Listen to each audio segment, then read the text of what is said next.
brothers on the rise now. Woo!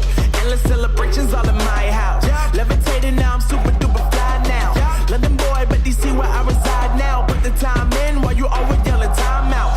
If I quit it, cause I know I'm coming with it. You were sitting, you were wishing I was handling my business. Yeah. Now I got the ball like Harry Potter playing Quidditch. And my business so humongous, you would think that happens in there. Damn man, I'm all that, yeah, I'm all that. Looking for that whip, yeah, that what you call that. I'ma blow up in the summer, have him yelling fall back. And I've always been ahead like an effing ball cap. Man, I came in the game like, whoa. Got a couple chains on me cause I like gold. They told me I'm the best and I told them I know. Cause when I'm in your town, every ticket I sold. Yeah, they saying I'm the man. Facts, bro. Lot of haters, tell me where they at though. I'm the new pop, all I do is rap though. Want me on your song, throw a couple stacks, yo. Woo! Everybody wanna do the same thing. Yup, that's why we ain't on the same page. Do my own thing, and I maintain. Flow like water, so I'm going mainstream. I'm going mainstream. Flow like water, so I'm going mainstream. Yeah, I'm going mainstream. Flow like water, so I'm going mainstream. I'm going mainstream. Mainstream. Flow like water, so I'm going mainstream. Yeah.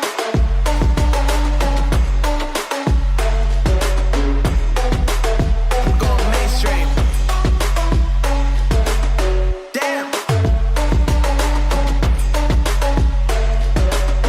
Flow like water, so I'm going mainstream.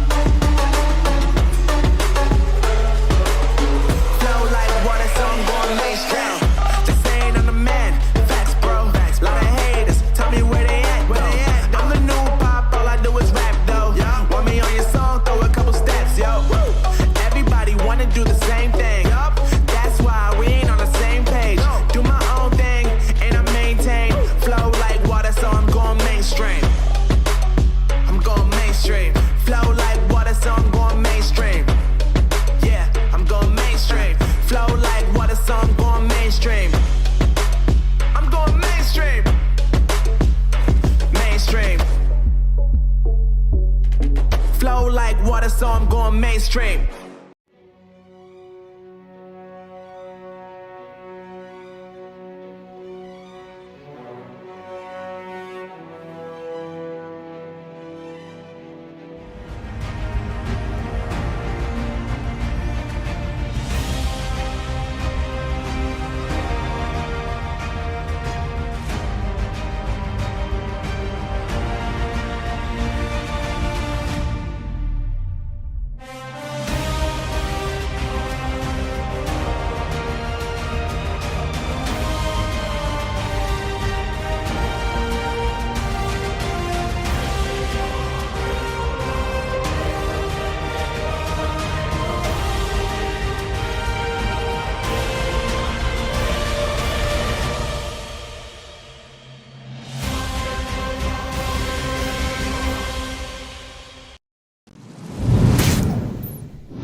Hello and welcome back to another episode of Xbox Infinite. And what a crazy week we've had, especially crazy week on Twitter.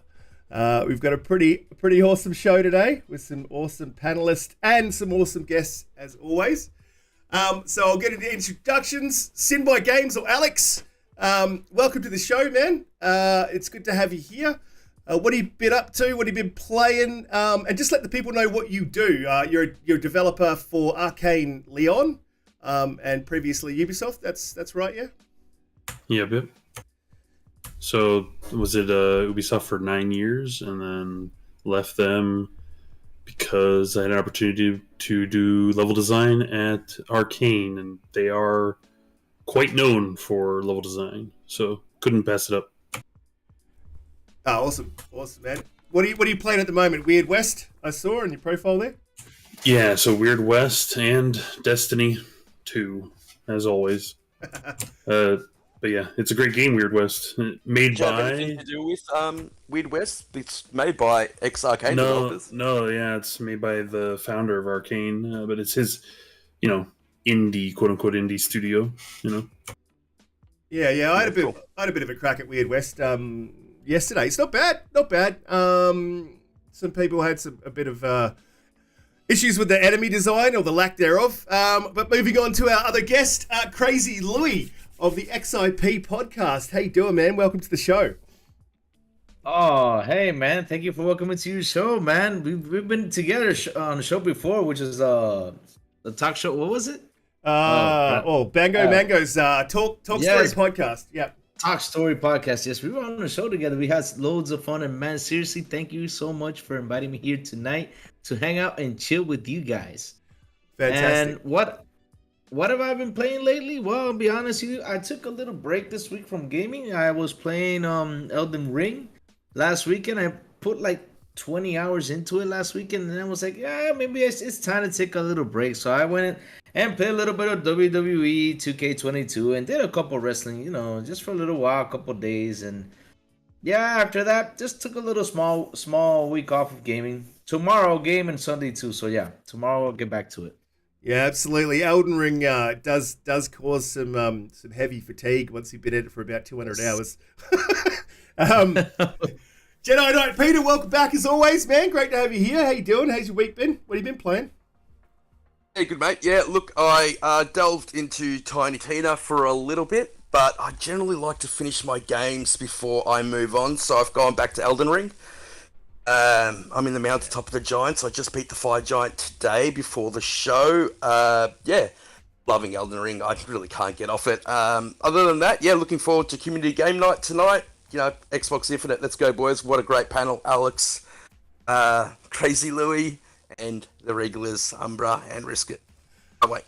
And Jack, don't forget Jack. We'll move on to Jack. Say go, Jack. How you Jack's doing, very man? forgettable. We will be adding Jack. Jack's going to be a permanent member of the panel going forward with us. He's here every week. He's always got great takes.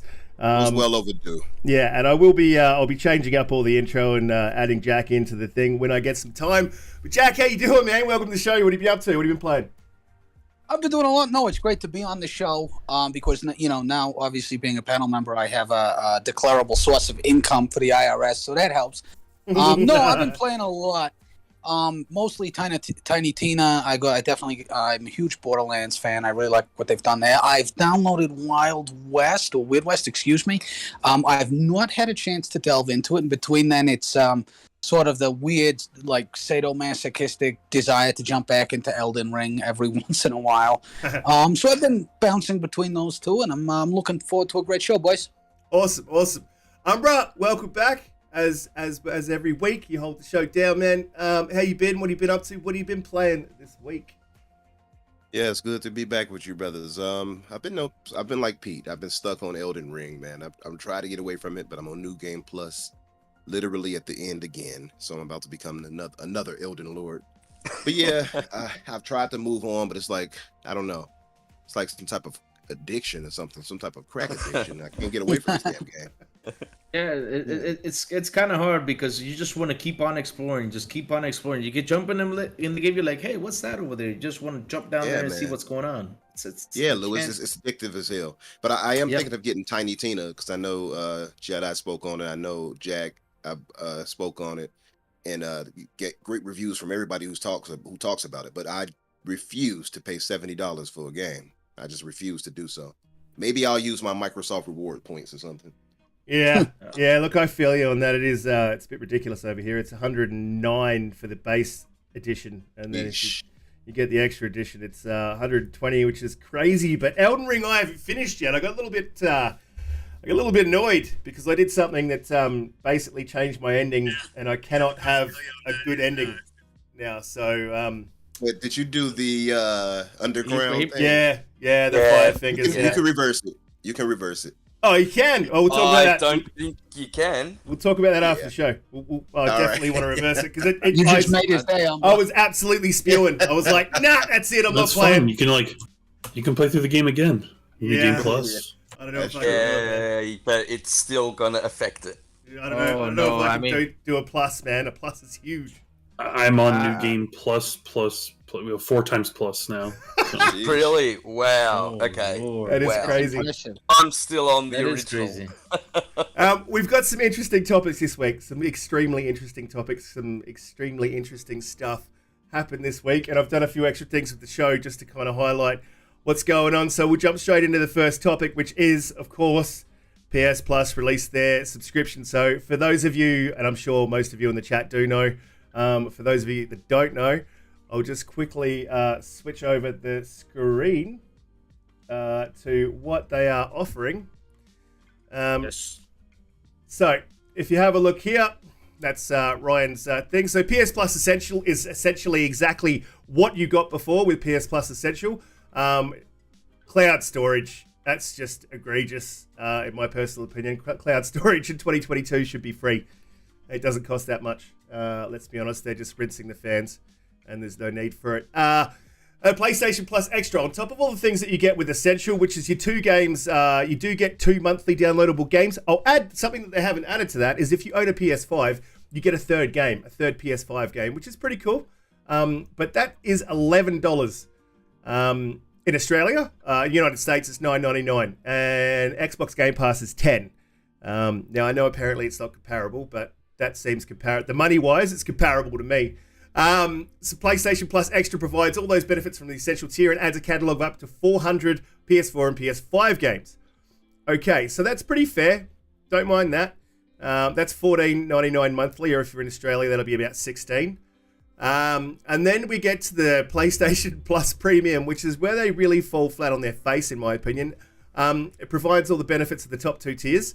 You also get PS3 games available via the cloud, a catalogue of beloved classic games available in both streaming and download options from the original PlayStation, PS2, and PSP. Offers cloud streaming access for the original PlayStation, games offered in extra blah, blah, blah. And you get limited game trials.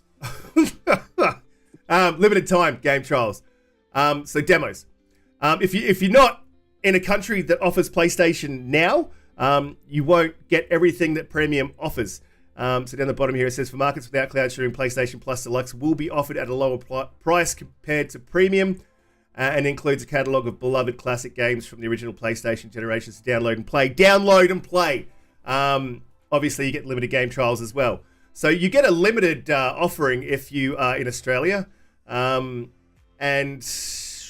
wow, this is just not what I expected PlayStation to drop.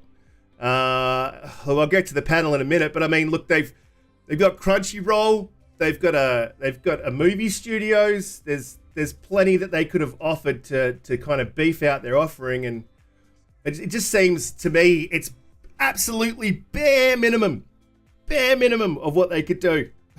So, look, I'll move over to the panel. Look, I'm curious to get Alex's opinion on this. So, Alex, obviously you've seen this drop. What's your opinion on the PlayStation Plus offering? You might not like what I think about it, but like I'm happy with it. It's what I expected. It's not like they're not doing anything special, or they're not doing anything more than what I expected. Like, they're doing what I was hoping, which was just give me PS1, PS2. The PSP thing is interesting because, like, whatever. But offer those and then put those 2 services together, and that's all I wanted, and that's all they did. That's it. Like, nothing special, nothing, and they didn't really do anything under what I thought they were going to do. I think it's just like so middle of the road. Does that make sense? Yeah. So, look, let me ask you a question then. Do you think that that offering is in the wrong tier? Do you think that could be in the in one of the lower tiers? Yeah. So like I assumed that the idea was that they had to make the judgment call of like, do we put the middle tier with the PS4, PS5 stuff, because we know that like most people are going to only want to play like anything that isn't 15 years old or older, right? And so more likely, and maybe that's why. So they probably just were like, okay, you know what? We have to make a judgment call. This should be in that middle tier, and we're going to put the older games to the highest tier, which I might agree with you. That's like, well, why wouldn't you do it the opposite way? But man, paying 120 a year to be able to pay PS5, PS4 titles, you know what I mean? Like, ugh, that's expensive. Yeah, look, one thing I do like about the service is they offer a yearly payment, which is a lot cheaper than the monthly. That's something I wish that Xbox would do. Look, It's still the same price though, right? Because it's still 60/60, so it's like they're not really saving us anything. no. With the yearly on the premium, yeah, it's 218 if you pay monthly, and then if you pay yearly, it's 120, I believe. That could be wrong. Oh no, but I mean about when they had it separated before, it was 60 for the year for PSNow and 60 for the year for PS Plus. Yeah. So they're just basically putting it. So it's like, well, they didn't really save me any money.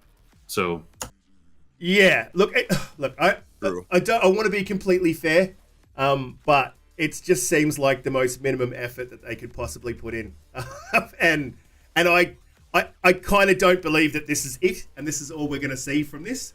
I think this is just putting something in the market that they can kind of add to that's operating. And once it's operating and they watch how the market goes, I think that they'll... look, I personally think they'll do day and date. But look, we'll go to Crazy. Crazy, you saw this. What's your take on it? Well, I'll be honest with you. I'm happy that they actually took this measure. Seriously, I'm actually really happy that because I read in an article, I think it was 6, 7, or 8 months ago, I don't remember, that people were asking for this. They were saying, hey, why don't you just join all the services together and just put one pay yearly? That's it. People were asking for it, and I'll be honest with you, I'm happy about it because, again, it's what Alex said. He said that we're gonna see PlayStation 1, PlayStation 2, PlayStation 3, PSP, PlayStation 4, and PlayStation 5 games, right? On the top tier. But what I'm actually waiting for is, in order for me to be way more excited about the services, what are they going to offer? What games are they going to offer? What are they going to put on there? Because I want to see the catalog they're going to show, you know? Also, if they're going to give discounts on their exclusives, like for example, if a day one comes out exclusive, is there a discount right there, let's say of $10, $20 less, you know? It'd be pretty interesting to see what they can offer in that service, you know? Yeah, well, they do have exclusive discounts, apparently with their Essential Premium. But here's the thing that I would like them to have done is remove for those people on the premium tier. They could have removed that $10 surcharge for their PS5 games. That would have been awesome. So $10 for what? Oh, for the upgrade? Yeah. I mean, making their games $60, you know. Yeah, I agree. I mean, if they do that, that'll be, like I said, that'll be pretty awesome. What else? What else did I was like thinking about that PS Plus? Because I had an idea about it, but yeah. Yeah. Oh, yeah. Because you mentioned the Crunchyrolls and stuff like that. Remember, this is their first time to actually show to start the service. So maybe I think pretty much along the way, I think they will put it in. They probably will do that because what you said is actually a good idea for them to put Crunchyroll in that project. Look, I think it's not exactly that. I think there's just a little bit more that they could have done. Like, I don't want to absolutely stomp on it. I've been stomping on it on Twitter, but my Twitter personality is not actually my real personality. I've been stomping on it. I've been stomping on it on Twitter all week. To be fair, it's not egregious. It just seems lazy and cut down. And there's a lot more they could have done to add value to the service. Because, look, as Alex said, there's not many. I don't think there's a massive community that wants to play PS1 games at PS2. Maybe PS3. I would definitely be in the PS3. But yeah. But they're only on streaming. Ugh. Like, that's another thing though that I did not find fair. For example, if I get the premium, I'm from Dominican Republic. If I get the premium, I don't have PS3 games. I don't have. I'll just have PS2 and PS1 and PS4 and PS5. I won't have PS3 games. So what are you gonna offer? Okay, we know you're gonna give us a discount. What good of a discount are you gonna give me? You know, like if it's 120 over there, it's gonna be what 100 for me, or because you're taking something away that I want to try. You know, I want to play PS3 games because I actually did not play that much of PS3 games. You know, I want to sit down and play a bunch of PS3 games, but since it's going to be streaming, that's the issue with it, isn't it? Like they could have spent the money on. I mean, there's people on the internet that could do emulation to PS3 games for free. You're telling me that a multinational company with billions of dollars can't afford to do it? No, they just don't want to. It's costly for no return. So they're not looking after the player. And there's a lot of things that PlayStation have done in the last year that are just very, very anti-consumer. And it's pretty hard to be on their side. Even the media has started putting out some interesting videos. But even though the media can start putting out everything, you guys have because this is what I think about what Brian is doing, right? Since he does this and these guys are just gonna go and spend it, of course, why don't we receive it? I mean, let's do this. And that's the thing, though. If people are gonna keep spending it and not like what you said, taking notice on and be like, hey man, you're doing this, I don't like this. I mean, Xbox is doing this and you're doing that. Like, for example, the day one exclusive things that Jim Ryan said. He was like, oh, we're not gonna put them day one right now, right? Okay. But wait a second though. I wonder what he's gonna do when Xbox starts throwing the line of all those games they have lined up. I wonder what he's gonna do, because people are gonna change their minds, right, along the way. Oh yeah, look, like, absolutely. They've already done that, Crazy. Like Xbox have already started to do day and day, and that's why it's really difficult to compare the services at the moment. Like, because Xbox does do day and day, and we've seen Halo go in there, we've seen Forza go in there.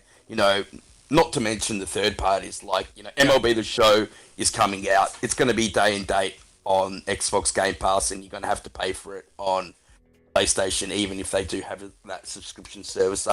This where lies the problem for Sony, and I've got a problem with the fan base, the Sony fan bases. They should be calling this stuff out. But the problem that I find is Sony doesn't really need to change anything because their fan base is allowing them to get away with this. So true. And as long as the fan base is allowing them to get away with it, they're going to continue to do it. They're going to continue to charge $70 for their games. And that in there lies the problem, I think. Not even allowing, they're encouraging it. They're actively encouraging it.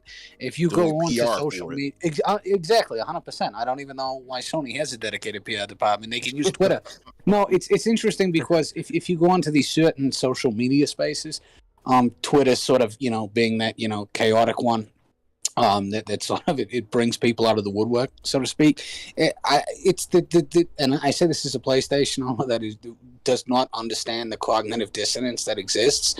It's not even that they're letting them get away with it; they're actively encouraging it. You go to these polls are like, do we want day and date, titles on the new PlayStation service? And people are saying no. And I find that almost incredulous because I also have a Series X where I primarily game, and I'm reaping the benefits of Game Pass, and that's just me personally. And sort of the rationale you hear behind it, well, quality's going to suffer. But if you look at the most awarded, the most awarded umbrella last year was Microsoft Game Studios.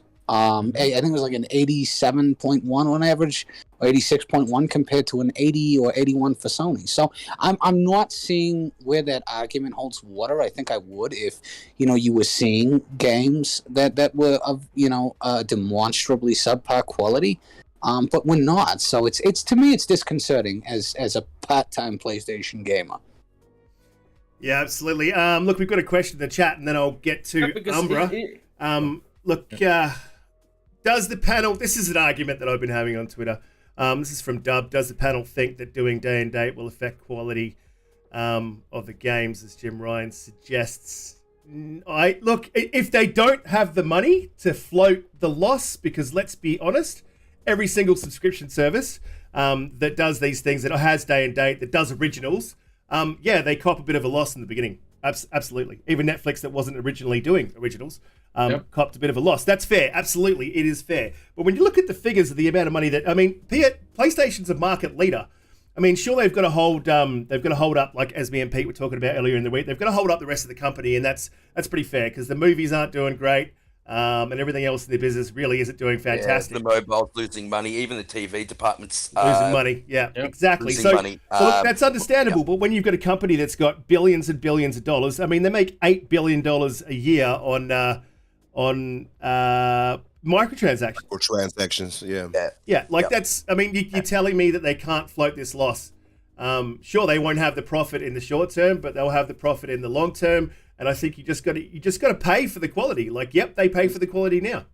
I'll go Yeah, to PlayStation's been holding up Sony for a while. Because- The PlayStation department has been holding up Sony for a while. Sony has been losing money in a lot of their other departments, and I think they're just afraid to change over to a pure subscription model when it comes to their games, especially because a lot of their games are single-player only games. When it comes to Microsoft, it's a little bit different. Like things like Halo, which launched as live service, things like Forza, which is now, is going to be live service. There's always going to be more microtransactions in those style of games. Yeah, but Sony is addressing that, as we know. Exactly. And this is where Risket's prediction comes into play a little bit more when he's suggesting that they will eventually go day and date. And I don't think they will for those single player games, but I can definitely see them maybe doing it for those live service games where your player count means a lot more.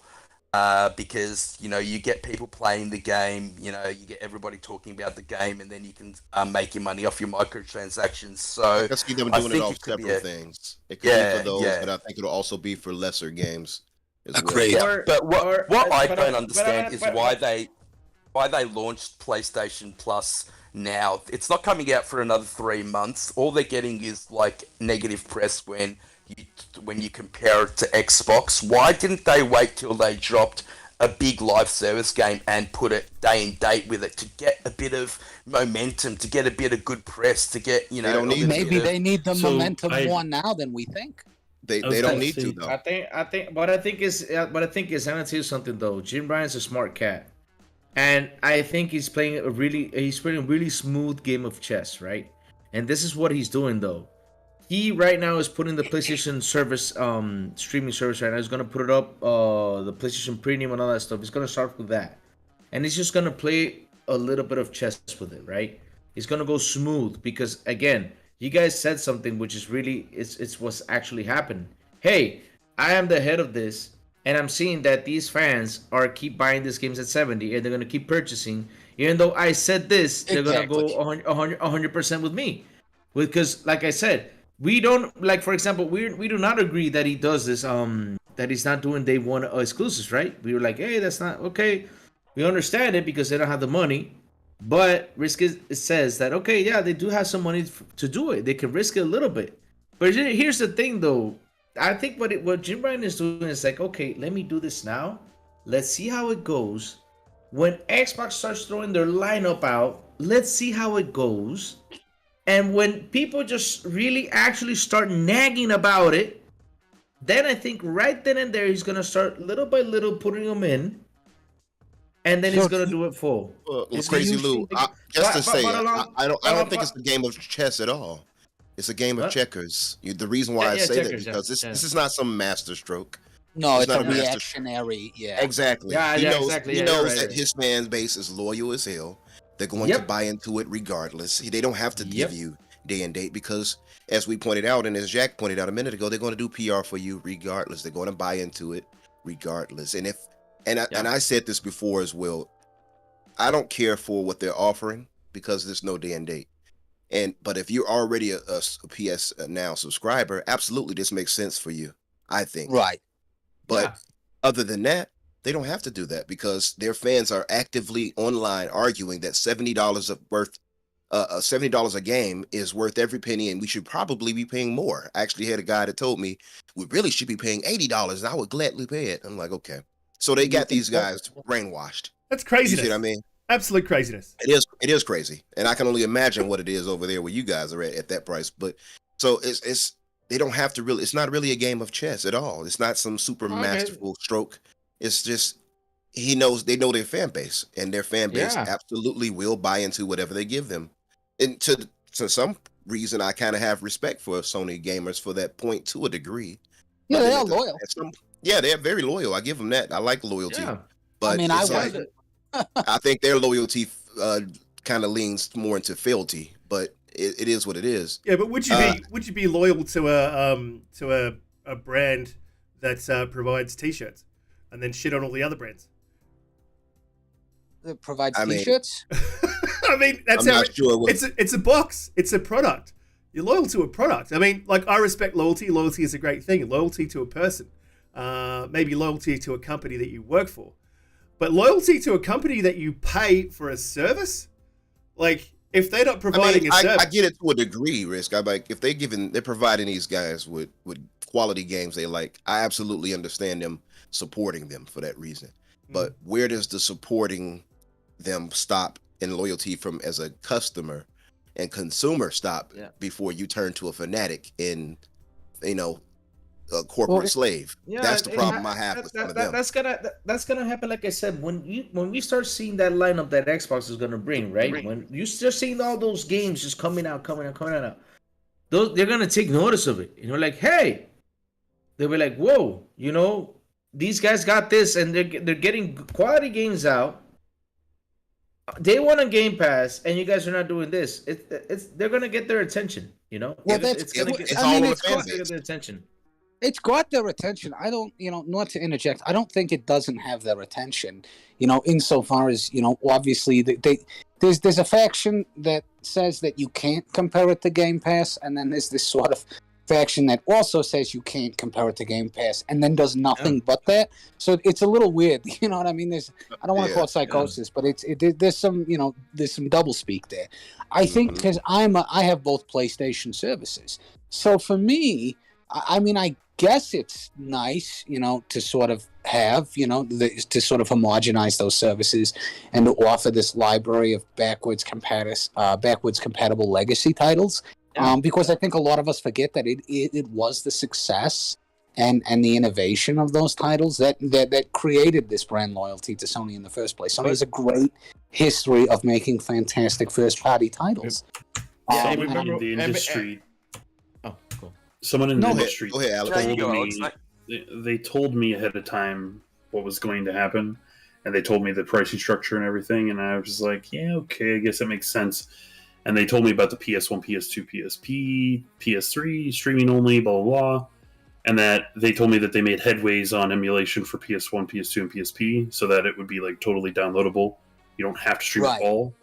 And I said, okay, I don't know if this rumor will be true, because I just don't know. I think they're just going to make it all streaming. All the price points, all the things are true from this person that I know. And I was like, well, goddamn, okay, so what else? And when I talked to the person again, they're like, oh, no, there's a much bigger third-party day and date structure coming.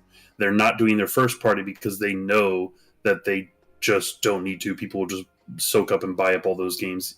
Because, like, Shadow Warrior 3 showed that, didn't it, Alex? Where they are willing to do it. Yeah, for third-party stuff. So, like, the thing is... It's like that GTA thing might be true. I had a buddy that said Rockstar might be joining in with them. Oh, that'd be big. To like put their stuff on there. Like the major thing is like there's no reason for like a company like Ubisoft to put Assassin's Creed on any subscription service because they can guarantee 10 million in sales. 15 million, yeah. Yeah, and like in a whole year, it's like 15 million easy. Okay, so there's no reason. There's just no reason. And the biggest complaint about fucking those games are that they're the same thing over and over, and they're this and this, and people complain. Yet 15 million people buy them every year, year in, year out. So I love them. They know that they can get away with it. The thing is, like, they don't know they can get away with it. The new Splinter Cell remake, whatever, relaunch, or I guess it's just a reimagining.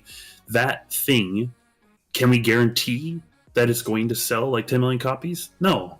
So, like, maybe they will actually be courted by Sony or even for Xbox for Game Pass to put it on a sub-service. It makes sense, right? Because you're a AAA company, you're like, let's remove the risk. This is really good for developers now, because then they can... sorry, Umbra, I'll get straight to you after. This is really good for developers because they can actually... You guys can now double dip, right? So you can have a foot in Game Pass and a foot in PS Plus.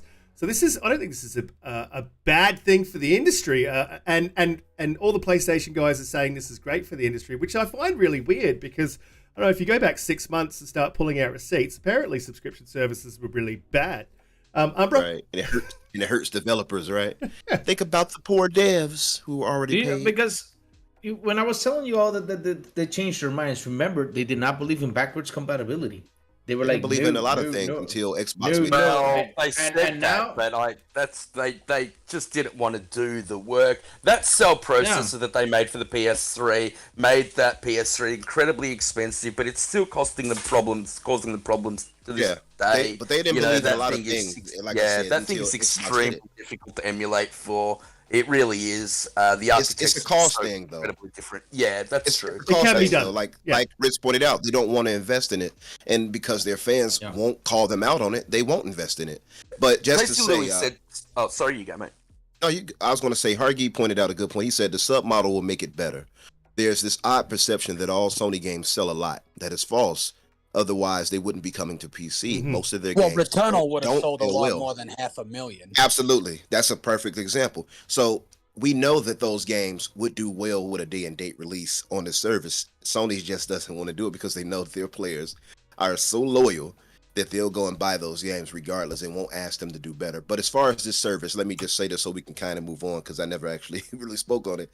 Again, I think it's good for those who are coming in new to it, to this PlayStation, or those who are already subscribed. That makes sense. Yeah, because But- it benefits me. Not, Absolutely. I mean, it benefits just Absolutely. because they come together. It's one less charge, even though it's more Yeah. or less the same. It doesn't True. really affect me, but it's less irksome, I guess. Exactly. It's also- But it's also but like- the reason why they did this subscription service is because people were asking for it. I disagree with that. I think they did this subscription service because between March 21st and December 21st, PlayStation Plus actually lost subscribers. And although they gained subscribers over the full year, for the last 9 months of the year, they actually lost subscribers, and that's huge. And I think that's the initial reason. That's an obvious reason why they have linked it to. And because they weren't getting very good marketing press on PlayStation Now anyway, so they've Right. just joined the two Makes together. sense. I also think we're looking too much at the biggest version, the 121. I think really that thing I is was just going to like say a, that. For the Yeah, casuals, that $15 version is excellent value. It really is. For the people that have a family, I really think that it's good. You know, we're always going to compare it because we are gamers. We're always going to compare it to the subscription service that we have in Yeah. Game Pass. I think it's fair. we have to personally. forget about the $120 version. That $120 Yeah. for like the extreme person is like, you know what? Right. I do want to play a PS1 game, which they're crazy because like If you're there's a- not going to be if that you're many on there. a young Well, you could family where download it for free on a expenses, computer. are limited, money's limited. True. That $15 tier is quite good. It really is. So the- You get a lot of games in it. You get your online, you get your cloud saves all bundled into one. And yes, it doesn't compare to Game Pass, but it's still good value for a But family.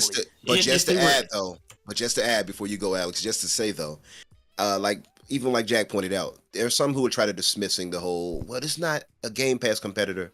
Yes, it is. This is their competition here. There's no. They only say that. Only some people are trying to dismiss it because they know comparatively Game Pass shits on this service right here. So let's just be clear. It is their competition. It's just that they're going to have to build into it going forward.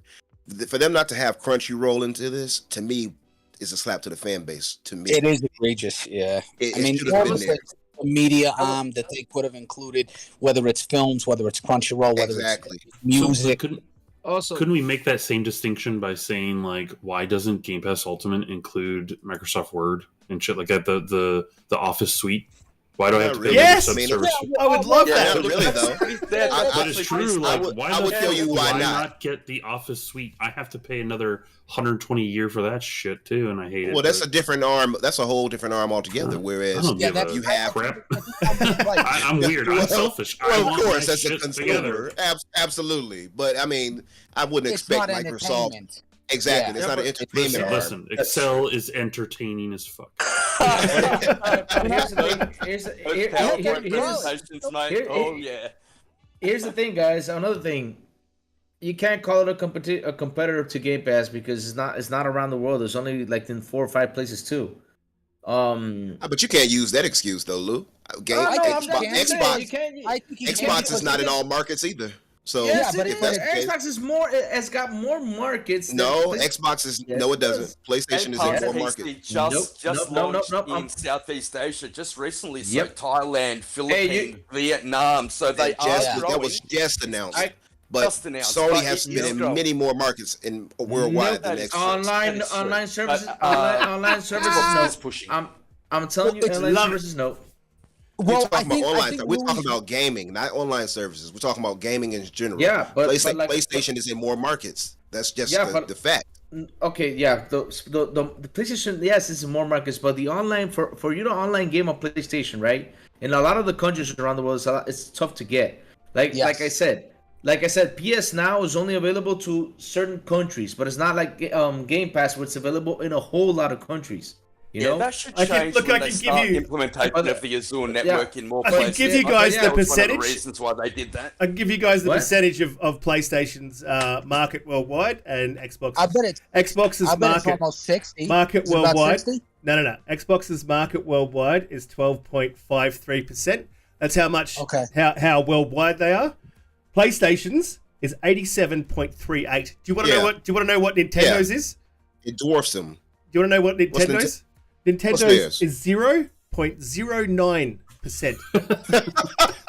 Right, because it's available in Wow. in highly industrialized countries: Japan, Australia, South Korea, America, Canada, whatever. But I think what Unbelievable. Louis is saying though is because Louis lives in Latin America, right? It's very clear over about the last 6 to 8 months. Where has Microsoft been making some of its greatest inroads in terms of pushing Xbox? Is in Latin America. I think for Louis And being in Australia. Latin America, And Australia. yeah, and Australia, of course, the great, beautiful down under. Okay. But in terms of where Louis is, I think what Louis is trying to say is he is seeing a demonstrable push from one of these corporate entities to bring their content to an area that is traditionally, market neglected. And there's a lot of people in Latin America. And so I think there is a sense of being a little bit jaded about that, for which I don't blame him, because he can access the full suite of what Game Pass offers with a coming family plan, which is going to benefit so many people at an even lower price point collectively. I'm sure we'll touch on that, but go for it. Okay. No, go ahead. I'll give you another example. We don't have xCloud here yet. We don't have it. In order for me to use xCloud, I got to put a VPN in. We still don't have it yet here. Right, you got to go back to it. As an example. Does it work with the VPN, Louis, or It works. what's latency like? Because latency is not great in Australia. It's not great. It works, it's not great but- here because Well, listen, it's in a project process. So if it's in a project process, we know it's gonna happen. It's not like Netflix, where Netflix with you with just 4 megs, you can watch a 4K movie, stuff like that. It's they're working on it. They're working on it. Can I give you a prediction? xCloud this is the thing with xCloud. You talk about xCloud, you're covering a whole bunch of range of devices and whole different ranges of internet as well. Now, when people saying that latency is not great, you ain't playing Halo even on your Xbox on cloud. That's true. That's a silly use of the game. But Weird West, I have not downloaded Weird West, and I've been playing that off the cloud, and it's amazing. Perfect game for it, isn't it? Yeah, How perfect is game it for it. doing? Is it really that good? Wastelands, something like Gears Tactics, all these games would be great for Game Pass. Yeah. I mean, for xCloud, sorry. They work fine. They work absolutely. You don't need to download them. They're absolutely fine. So, you're talking about latency with, like you said, Gears Tactics. Like, you don't need to have, you don't need to be Johnny on the finger with the button. Look, should we move on, or have you guys got a little bit more to say about this? Can I give you a quick prediction? Absolutely. I'm assuming that Destiny 2 will launch on the service in June. course. They just haven't said anything because it just makes sense now that it's owned by SIE that they just do it, and then they're like, all right, let's try to rake in some of these Eververse So that goes to my point microtransactions. before, Alex. Why announce it now? But they got to give big lead times, because otherwise if it abruptly just happened, you know what I mean, people would be like shook and be like, what do I do with my subscription here? How does this move into this? Yeah, we're looking. Better just give a lead They time. launched it with something like, I don't know, GTA 5. Well, we don't even or know. SE. We don't know what it'll launch with other than those few games they listed. They might actually come with something crazy for all we know. Yeah, exactly. And look, I'll say, Pete, as well. It's a fair comment, but then maybe it's a little bit unfair, because when Xbox Game Pass launched, there wasn't a whole lot there. I mean, there was a lot there, But they were the leaders in the market, and they had no idea how it was going to go. And Sony must see Microsoft's numbers now. They must know that, what were the numbers we were talking about last week? They try to get 40% extra games and different genres, and they spend more time gaming. I mean, there's 8.3 Sony's- times player engagement. Exactly. Game Pass has proven itself. It's still not the largest part of their market, though. Like, lowest estimate's 2.4 billion, and highest estimate is 5.8 billion. So, you know, and so you got to hit that somewhere in the middle and say, look, it's probably around about 3.6, 3.5 billion. Yeah, split the difference.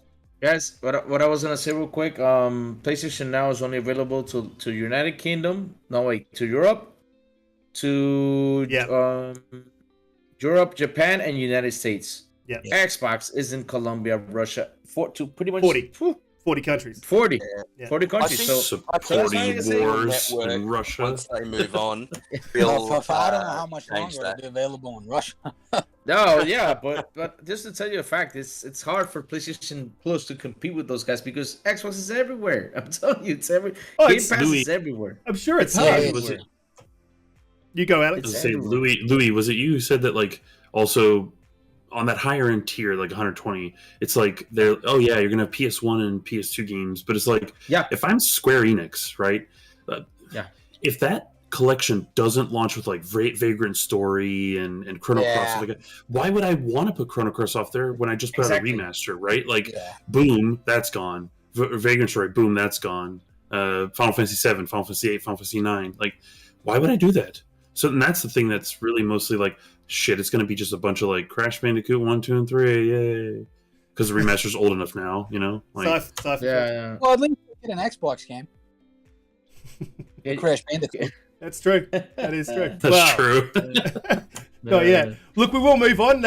I think we've said quite a bit on this. And listen, look, this is a bit of a personal thing. Over the week, as we were discussing very respectfully on Twitter with the other side of the community, which is also part of our community. And as I said, very respectfully, it's been requested of me that I be a little bit more critical of Xbox. I've been super critical of Xbox, and especially in one area. I'm going to jump to this area now. Through the week, there was a couple of articles put out by forget the name of it. It wasn't Variety, but I do have some quotes that came from 343 regarding Post, mate. Washington Post. Yeah, regarding Washington Post. Thank you. Regarding the community direction.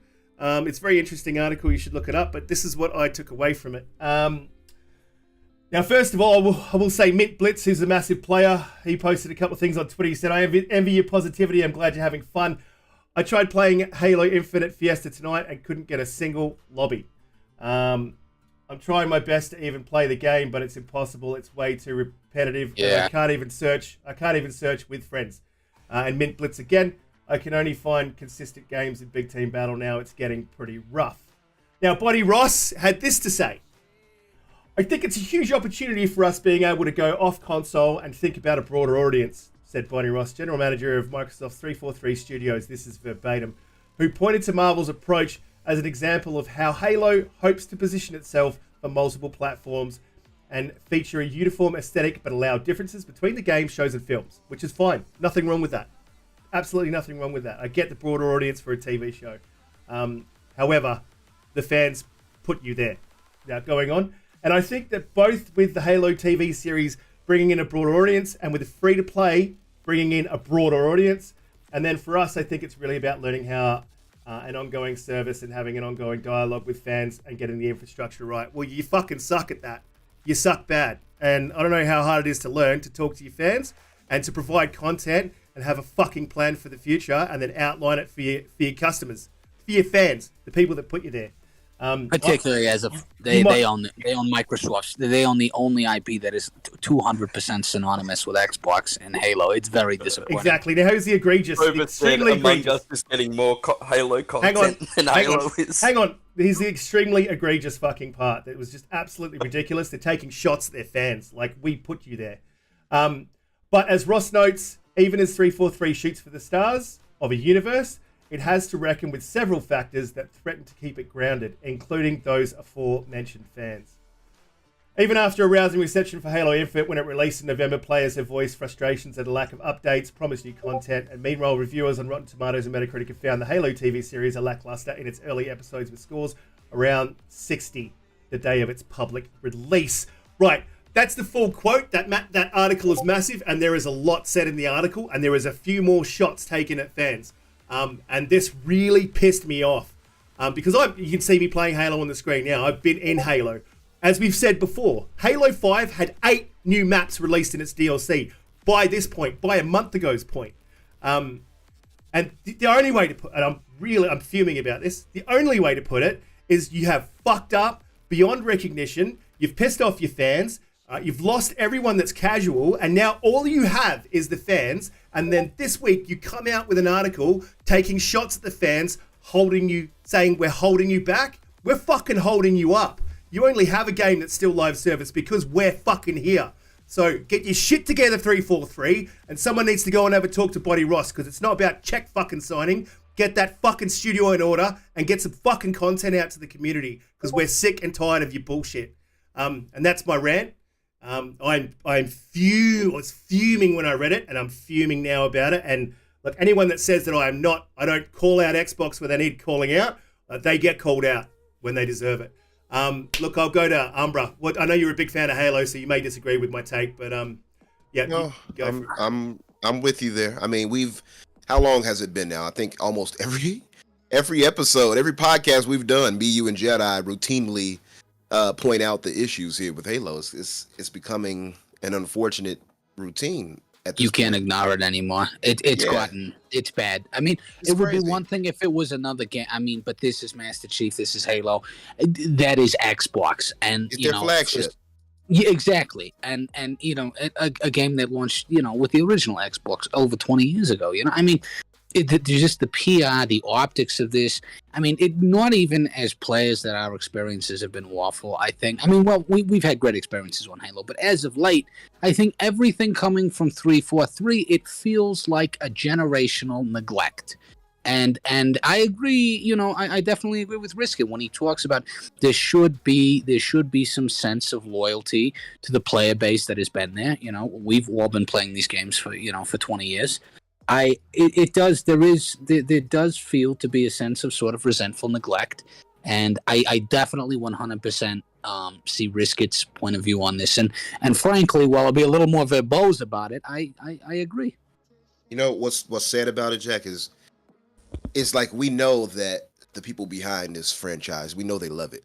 That's the sad part. It's so much passion for Halo, or there wouldn't have been books and Exactly. YouTube. Yeah, 100%. Yeah, it's Community manager sketch is the perfect example of that, and it shouldn't be up to him to constantly be putting out fires, but he is constantly taking so much heat on the Reddits and the subreddits. Like, he's one of those people that plays the game every night. Sketch. Who is? Sketch. Yeah. Sketch. Okay. Community manager Sketch. Yeah. I understand where he's coming from. He wants it to be better as well. I don't like how the community constantly goes after him. I think that the problem squarely lies at the foot of Bonnie Ross. In the Washington Post article also, she suggested that she was the one that basically pushed Microsoft to fully buy the complete IP of Halo, including movies, all that other stuff, the broader universe, and she put was them wise all, to do that part. yeah, and put them all into one building, something like how Star Wars is run or Marvel is run, and that's brilliant. But she's done that now. It's in a position where they can move forward, and I think to move forward, I think that she needs to be moved on. I love Halo. I'm with you, brother. Playing it on the screen, I still love playing the game, but these two articles on the Washington Post are actively attacking the fan base for just asking for better. It's not right. Yeah, it's not right, and I agree with you. I think we've been consistent there, where we say Bunny Ross seems to be the issue, and not that she's not good at her job or anything like that, but I think Halo at this point, and it's illustrious, is still some words I'm sure Jack would use. It's illustrious, time is, at this point, I think it's probably evolved past where her capabilities are, to me, and that's what it seems like. I think she's maybe more of a leader of the past when it comes to this franchise, Do you And think it's time for new blood then, Umbra? I You think it's that's time a top down? Is that what Absolutely. you think it's a top down issue? I understand. And I absolutely, think it's Frank definitely a O'Connor needs to management go issue. as well. I'm Frank not too sure O'Connor about. I'm not too sure about Frank yet because I know he handles a lot of the lower part, and the lower hasn't been an issue for me. But the problem has watch the been. TV show.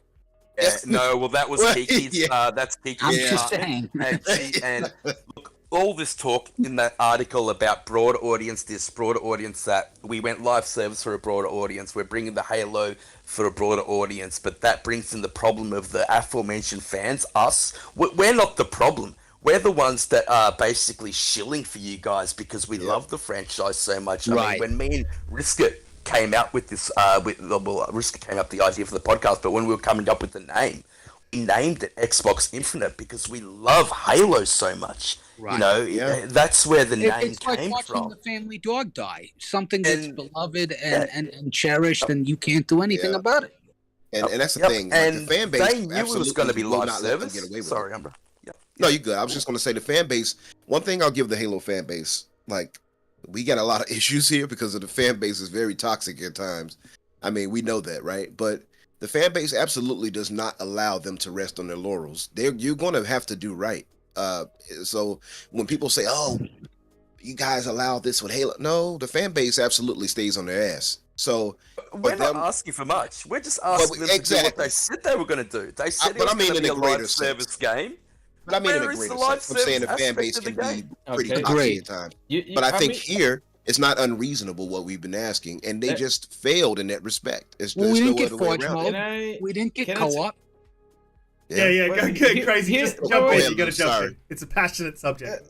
Yeah. Okay. I'll jump in then. But here's the thing, though. Here's the thing. You guys need to understand something, though. Remember, these guys have just started doing service games. They were just 343 before they had their multiplayer. They had all they did was complete games. Right now, this is new for them, right? And I'll tell you what I believe, though. This happened with Sea of Thieves. But what do you guys mean remember by how new, Louis? Do you mean the live service aspect of the game? Yeah, Yeah, the because live they did. server. Yeah. This is new for them, right? But I'll give you an example though. Like for example, Sea of Thieves is a big example. You Yeah. remember when Sea of Thieves came out? It was awful. Yeah. It was awful. And right now, Sea of Thieves has got 30 million players, pretty much. I think it was 25. I don't remember last time, but they got a bunch of players because of all the content they put in. Yeah. So to be fair, it took a What they've long done- time for that It took, one as well. 4 yes, years. yes. It took. What they did Yeah, it took great a- with Sea of Thieves is they listened It to the took a fan long base. time. Yep. Boba just said Super Chat just to stem from all the choices made concerning the engine. Yeah. I would say 100%, and Yeah. I You think it's the slip space? Joe. Yeah, I think But- Joe Staten alluded to it when he said that they want to be honest and upfront with fans, but some things they don't really like talking about because there's just no good to be made from it. And I think that comes from the fact that this engine that they've got, and the reason why they're really struggling to put out content, is it was duct taped together. When Brian I'll Ross say talked this. about all these people, like bringing all the people in together and working it on the same building, that wasn't unfortunately the case when it came to the engine. They outsourced most of the work for the engine, and I think all of it was duct taped together, and those people no longer work there, and so the Well, people that's- at 343 are that's basically the left issue. holding the ball, That is and the they're issue. trying to work with this But I duct think tape. it's- Because they have a policy. Hang on a second, guys. They have a policy at Microsoft of only having contractors come in for 10 months. And after 10 months, there's nothing you can do. It is the policy. They must be moved on. And that's what they did a lot with the Slip Space engine. They had contractors working on the Split Space engine, and they said as much. And that's a serious issue because you don't know when you put something in and it changes something back end in the engine. You don't know what's been done, and it may have been done by 20 different people for the length of development. And look, I understand that that's the problem that they've been having. I get that. I understand that. But that is poor management. That's not knowing Definitely that poor is management. not knowing that your engine is the most important part. And Alex, you can correct me if I'm wrong. You're a developer. That the engine is the most important part of your development cycle. You need to make sure that everything that's built on top of your base, your engine needs to be all like good. And you need to have people in your company that know that engine. So if there is issues, they can get in there and get it sorted out. So that engine should never have been developed by contractors. It should have been done by 343. That's their proprietary engine. It's theirs. Alex, I'm gonna And that was I'm one gonna, of the I'm things gonna go that- to Alex because I just want. Is that wrong to say? If Alex is there, Alex is not there. I think Alex is no. No, I'm here. I'm so sorry. Alex Sorry. has left Just the building. No, you're right, mate. trying to read something. I don't actually know about like their engine, if any engine woes at all. Because the person that I know there personally at 343, he works on the tools for the engine, so he's just a tool guy. And So, in relating to your experience as a developer, do you think the engine is the most important thing in the development process, or do you think like it's a multitude of things? Like, no, especially yeah, when it comes to a engines live don't mean service? anything. To be fair, like they just don't, because it's always about engines mean nothing. It only means engines are only as good as the people that are working at your company and their knowledge of engines. And even then, it's all about like asset delivery and pipelines between like different teams and such. Like, so I've always been in level development, so like nothing. So if your engine's bad, if your engine's broken, though, in that way is what I'm saying. Like the engine. But I mean, Yeah. that's the thing. Is it broken? That's the problem. Yes. Like, yes, Wait, they is said it? as much. Yeah. They had Yeah, issues. they have mentioned the fact that basically when they try and change one thing in the engine, 10 other things fall apart, and that's why they've been so slow. Now, they've only said it once, and they haven't gone on about it, but that's why they've been so it's so slow to weird. put This is those the exact small same problem things that together. Bungie had. This is the exact Yeah, same problem Bungie had with absolutely. Destiny 1 and 2, Mhm. and somehow they did it. Like somehow Yeah. they fixed it. So like, That's But what it I did said take them a though. while. It takes some time because remember we were talking like I said earlier. Let's talk about Sea of Thieves real quick. Sea of Thieves was horrible, and all of a sudden, See if this wasn't a flagship IP for Yeah, that's the Microsoft. They had problem. nowhere Sea of near the Thieves- money. Sea of Thieves They and had Halo. nowhere near the I feel like developers. I feel like the engine thing though is almost like a cop out, because like I don't think any of these studios. Yeah. Assassin's Creed. So the last game that I worked on that was actually a full single player game that was not considered a live service game, because that is what Ubisoft figures. It with all Assassin's Creed games are live service games now. Yes. They are. They have been this way for the past 3 games. They have constantly tried to work on that. And people say, "Oh no, those are single player games." Like, no, you do not understand. Internally, that is how the company thinks about them. Every single game made by Ubisoft is a live service product. All of them. So now they've gotten so good at churning out content and churning out things and DLC, like yeah. yeah, and just so many stuff that they've done with it that they don't have a problem with this anymore. And Bungie also, they learn their lessons. So it's like with Ubisoft, they don't have to worry about it because they've built that company culture that way. And now, obviously, PlayStation didn't do that. So what did they do? They bought Bungie because SIE needs that help. I think the thing here is ultimately is that like making 343 Studios the Halo team and building them that way, letting them cut their chops on Halo. Was it a mistake? You think that was a mistake? No. They were building themselves only as a Halo team, right? Originally, back in 360, while they knew Bungie was like, we're getting the heck out of here. They had to build 343 this way. And that's fine. But then all of a sudden, you're now asking them to build a live service game. And then all of a sudden, you're asking Rare to do the same. And then you're asking these other companies. And it's like, they have all failed at the beginning. And then they worked their way out. So hopefully this will do the same. But like the other ones worked their way out, right? So I think that's the ultimate problem, is that like all these studios have had little to no experience with live service games. And of course, they can get some they can get some talent. That's fine, but what is the company culture? Oh, the company culture. We are a single player with multiplayer as well, right? Traditional multiplayer. We're a single player, story-based FPS studio with multiplayer attached. But all of a sudden now it's like, oh yes, well, the single player is important, and it's an open world game, which we know you have never done open world before, so have fun with that. And you also have to provide insane amounts of like battle pass and content drops and stuff that every live service game has. Have fun with that as well. And it's like, well, shit. Not only are they taking on live service, but they're also taking on open world. Like, Well, see, that's what I said. That's what I was pointing out, Alex. I was trying to say it earlier when it was like, is the engine? The engine was one of the primary issues for them for sure. But then there was everything you just mentioned, including putting it on all these different SKUs from the PC to backward not backward compatibility, but to Yeah, I heard that they had a Hey, hell of a problem absolutely. getting that to Xbox One. That, Like, which it's is why we really still bad. haven't had co-op drop yet because of those issues too. They said because of that. So yeah, I think all of that mattered and factored into things, but then it just goes back to what we always keep pointing out.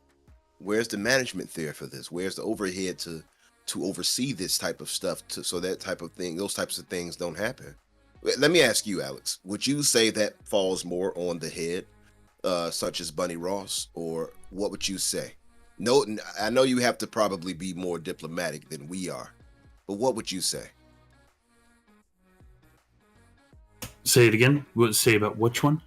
I was saying to us, me, myself, Risk, Jedi, and I know Jack, we typically fall into the thought of it being on Bunny Ross, it falling on the head, with all these issues popping up that should have probably been stopped. Falling. Okay, yeah, and I get you. Falling You on want what to know if shoulder? it's a tech issue that you see or a management issue?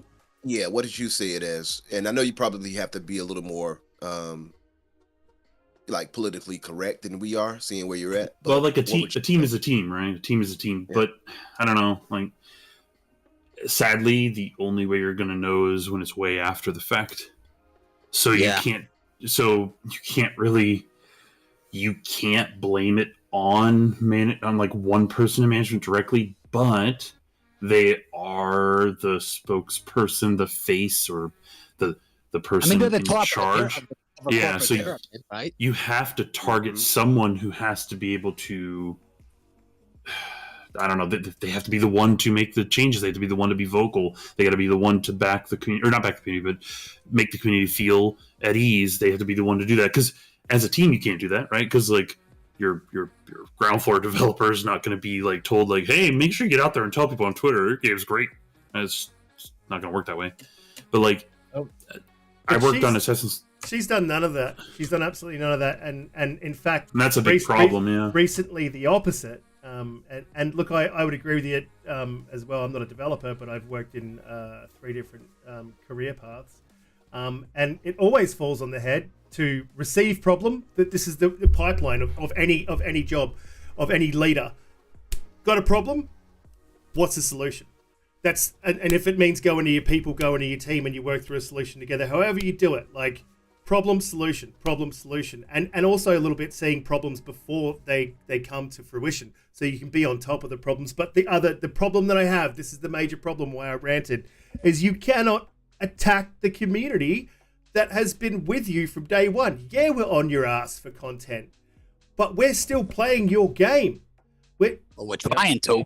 Yeah, that part I understand. Like, yeah, you can't just go ahead. Like, you should never even comment about the community in that way at all. Just don't even bother. It's like, not career, but like game suicide. No, that doesn't make sense. But you know what I mean, right? Like, it's not career suicide, but yeah, the timing of it is extremely suspect. Like, they knew that they were going to get pushback from the Halo TV show because it delves so far from canon, and they have gone on an offensive, and that offensive has targeted a loyal fan base, and it's like I said before, it's not a good look, and it's more than not a good look. It's disgusting.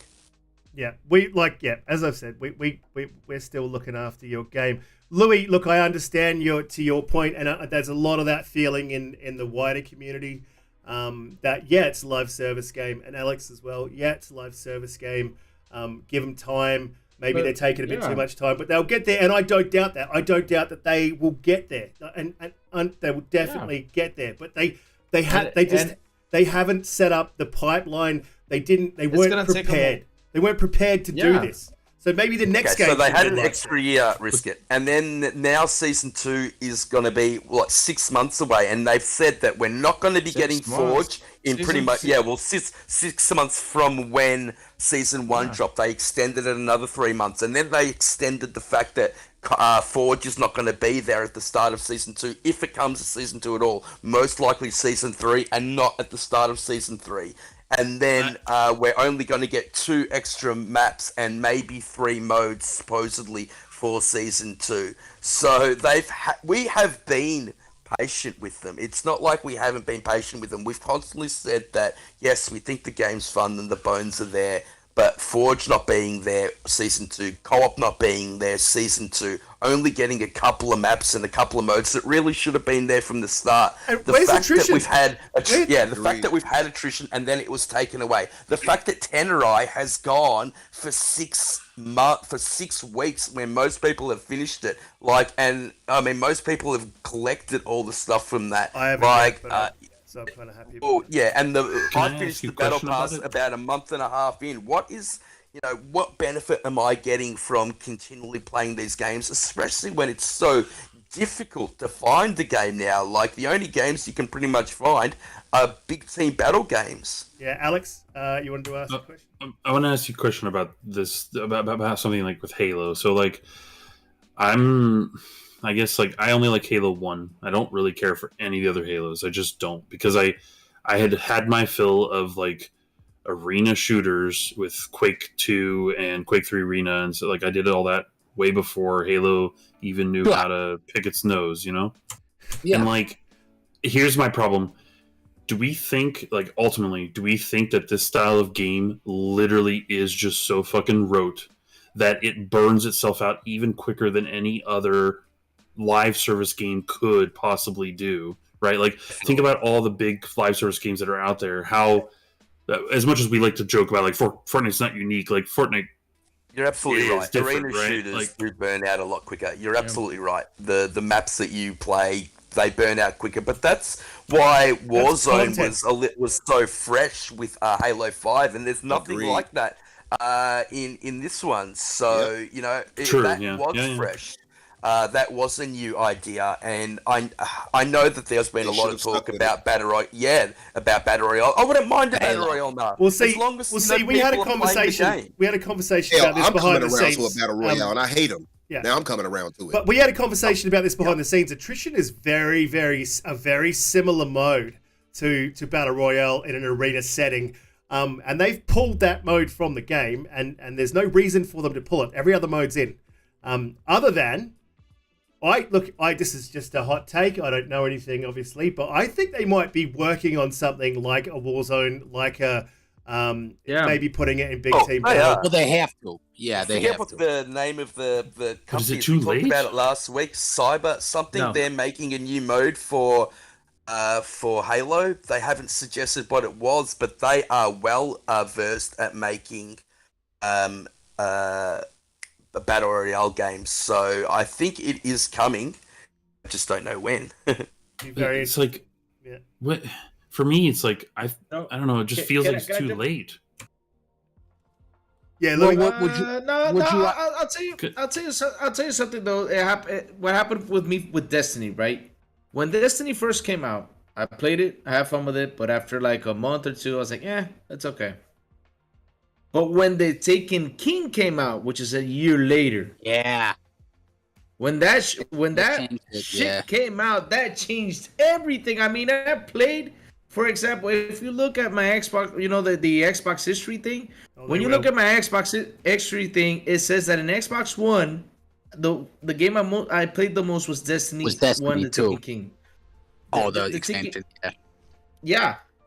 And that's when Destiny started to get good after a year later. Same thing. But that's like I said, PvE, right? I mean, for PvP. Well, no, there's a PvP No. element to There's Yeah, a it. but like PvP element there, but but- even the PvP element, you can check the API. You can tag it. Only about Certain 15%. Affinity. Thank you, Dub. Only about 15% of game time ever in Destiny 1 and 2 has been done in PvP. I Like, think that- PvE is the reason why people are there. right. Yep. I'm not. And Yeah, no, is I it- agree with that. But it's that's what gonna my take 'em a question while. is. So, It's gonna take 'em a- is your question then? Like, about Battle Royale, like, there's been like 6 Battle Royales that have recently come out in about, since Battle Royale got big. They have all utterly failed and already shut down, all of them. The only ones that have been stuck around are Warzone, Fortnite, Apex. What And I'd then say to that, Alex, Technically, is the Rogue Halo Ghost Warrior, combat. Rogue I Warrior, guess- whatever it's called. PUBG. Halo PUBG. combat PUBG is is Yeah, so so PUBG alive. is around, yeah. PUBG But is so PUBG is alive. like, it's a in beast. Asia. It just does itself in Asia. Yeah. It's And fine. It's just whether or not they can get the young people in, but the Halo combat, the actual game game set, like, is absolutely fantastic. And so it doesn't. If you can get that fresh blood in, those young players that like to play battle royale games, I think that they could have something incredibly special. Yeah, we could get I Dr. really could do. get Dr. Disrespected. Look, I It's think definitely I more think, fun than Apex. I think more than Fortnite's that. Okay. Yeah. I think more than that, Fortnite's Pete. fun, but It's not just a definitely more fun than gameplay loop Apex. that's gonna like bring Halo back. Because also you got to remember we got a campaign that's not completed really. I think they're going to add more content to that campaign. There's only one biome. There's plenty of things they can add to that. Now, if you've got a PVE DLC and a PvP DLC, if they can get to that point where they're adding content for the campaign, they're adding content for the multiplayer, I think that's a long way away. I think it'll bring it back. Jack, what's your thoughts on this? I've got to ask you. We haven't heard much from you about this. About the sort of the Warzone, the battle royale aspect. Oh yeah, well obviously just the whole thing, just the attack on the community, which is exactly what it is. I agree, and I know Umbra and I talked about this at some length, and I think I even talked to Pete about it because I know Pete and I, like most things, are in agreement. But one of the things that Pete and I absolutely agreed on, I think you dissented a little bit, but not too much. Correct me if I'm wrong. It was something as simple as the helmet reveal, right? Or the flagrant sort of abandon that the community is being treated with by the highest echelon of 343's leadership in Bonnie Ross with what you read. So there seems to be, I feel like what's going on right now is that there's a decision has been made.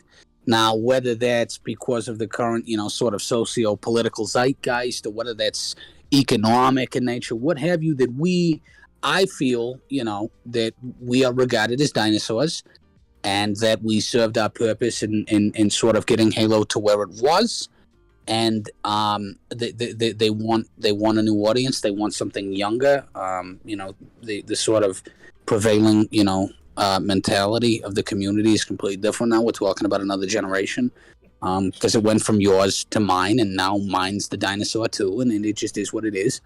It does feel. It feels like neglect. It feels disrespectful. They said so much in the article, Jack. I was just about to get to that. You're 100% on that, Jedi. It just and I think now. So and because I was just about to touch on it, I don't know if I should be sort of backhandedly grateful that at least they're being honest about it, or if it's just really kicking me in the feels and I'm jaded, I fluctuate between sort of both of those opinions. I think there's an incredible opportunity here with Halo. We're no stranger to it. I think it's being mishandled, or in the case of the television series, the sort of multimedia aspect, outright bastardized, and it's disheartening. And it feels deliberate, and it feels wanton. If it feels deliberate, it's because it is. I agree with you. You did not like the TV show? Did not like it? So, and we discussed this in some length. That's great. We did. So, Umbra, and we're all in agreement on it. I at first was 100% more on Pete's side. Umbra did sway me though. He kind of brought me a little back to center. There's too many glaring gaps in the law. You can't have a human being with an alien race. Yeah. The entire point of the game is that they want to exterminate. There's just so many plot holes in that. I think that's the problem, Louis. There was so many holes in it. You'd think it was made by a Swiss cheesemaker. There was no console that they never picked up an Xbox controller or even read the books. I think I was disheartened with that because I'm a Halo purist. Because I'm gonna be honest with you about something though. When you bring video, because here's the thing though. Because I've heard people talk about this, and I was like, but dude, you guys got to remember something. Video game movies are never like the video games. They always got to go a different way. Like for example, Sonic. Sonic is a big example. Sure. Yeah, I get Sonic, that. I get that. Sonic.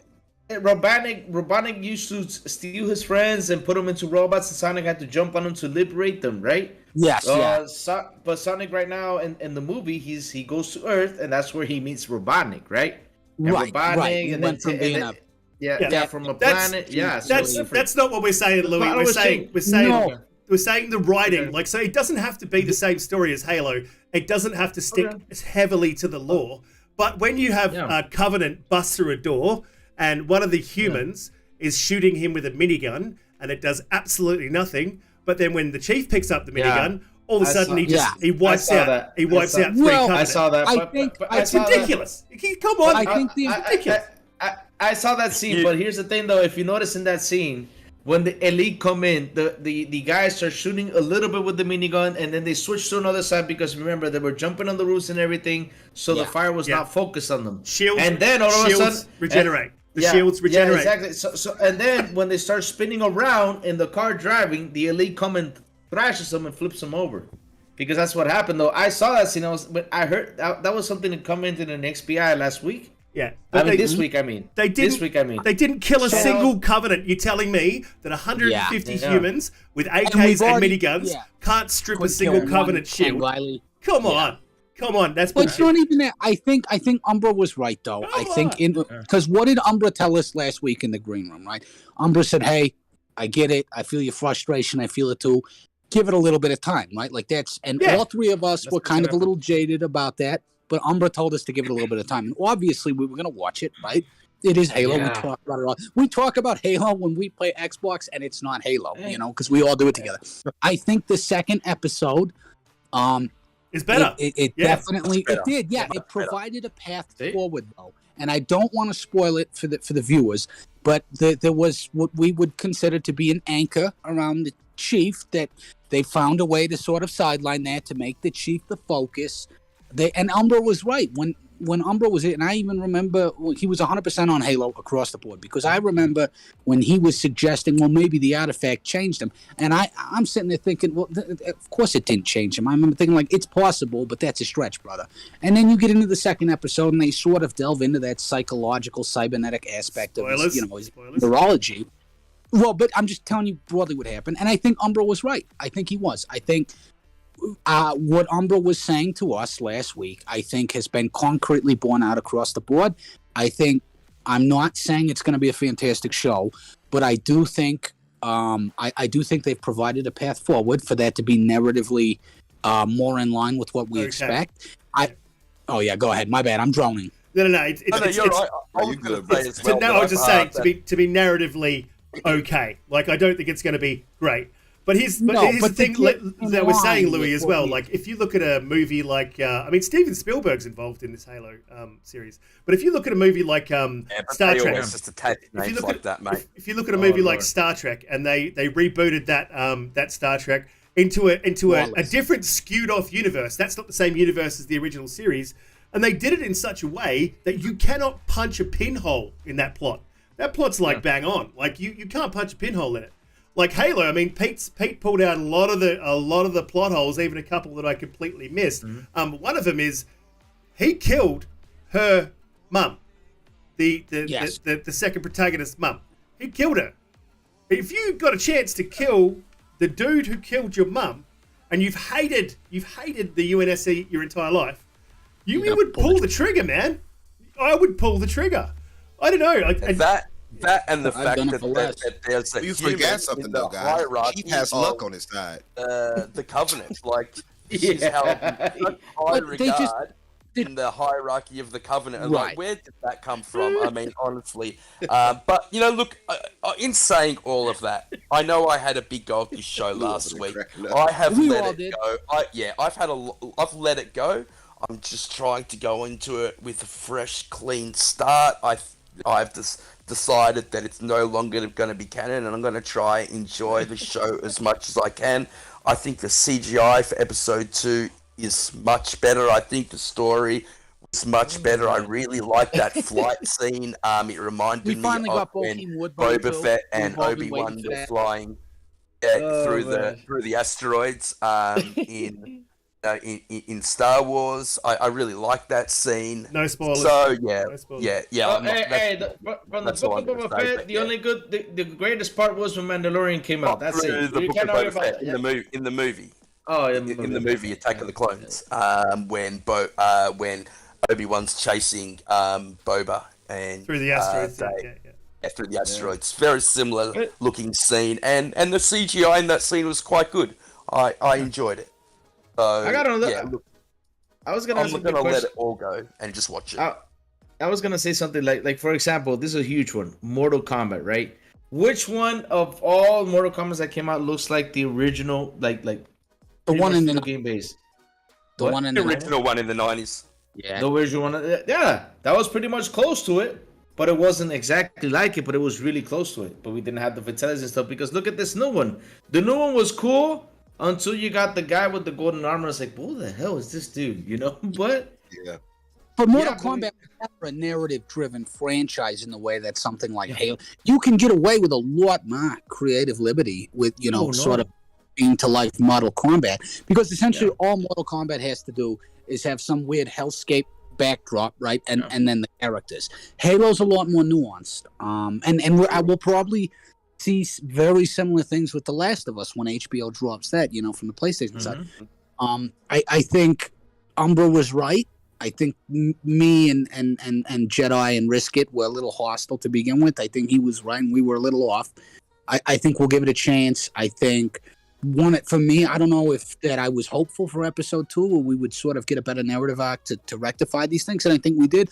I don't know if that maybe I'm just, because I'm a big Bokeem Woodbine fan. I really liked seeing him. I think he executed his character flawlessly. I like that they put him in because it doesn't detract from anything, and the problems, though, I think, are the writing. The Master Chief. I say exactly what you said. I stand by what I said last week. When that first episode was terrible. It was really bad. But this second episode, but I am gonna let it go. Yeah, this second episode, I think there's some redeeming qualities to this second episode. No spoilers, Logical. No spoilers. I see you in the chat. Don't tell people what's going to happen.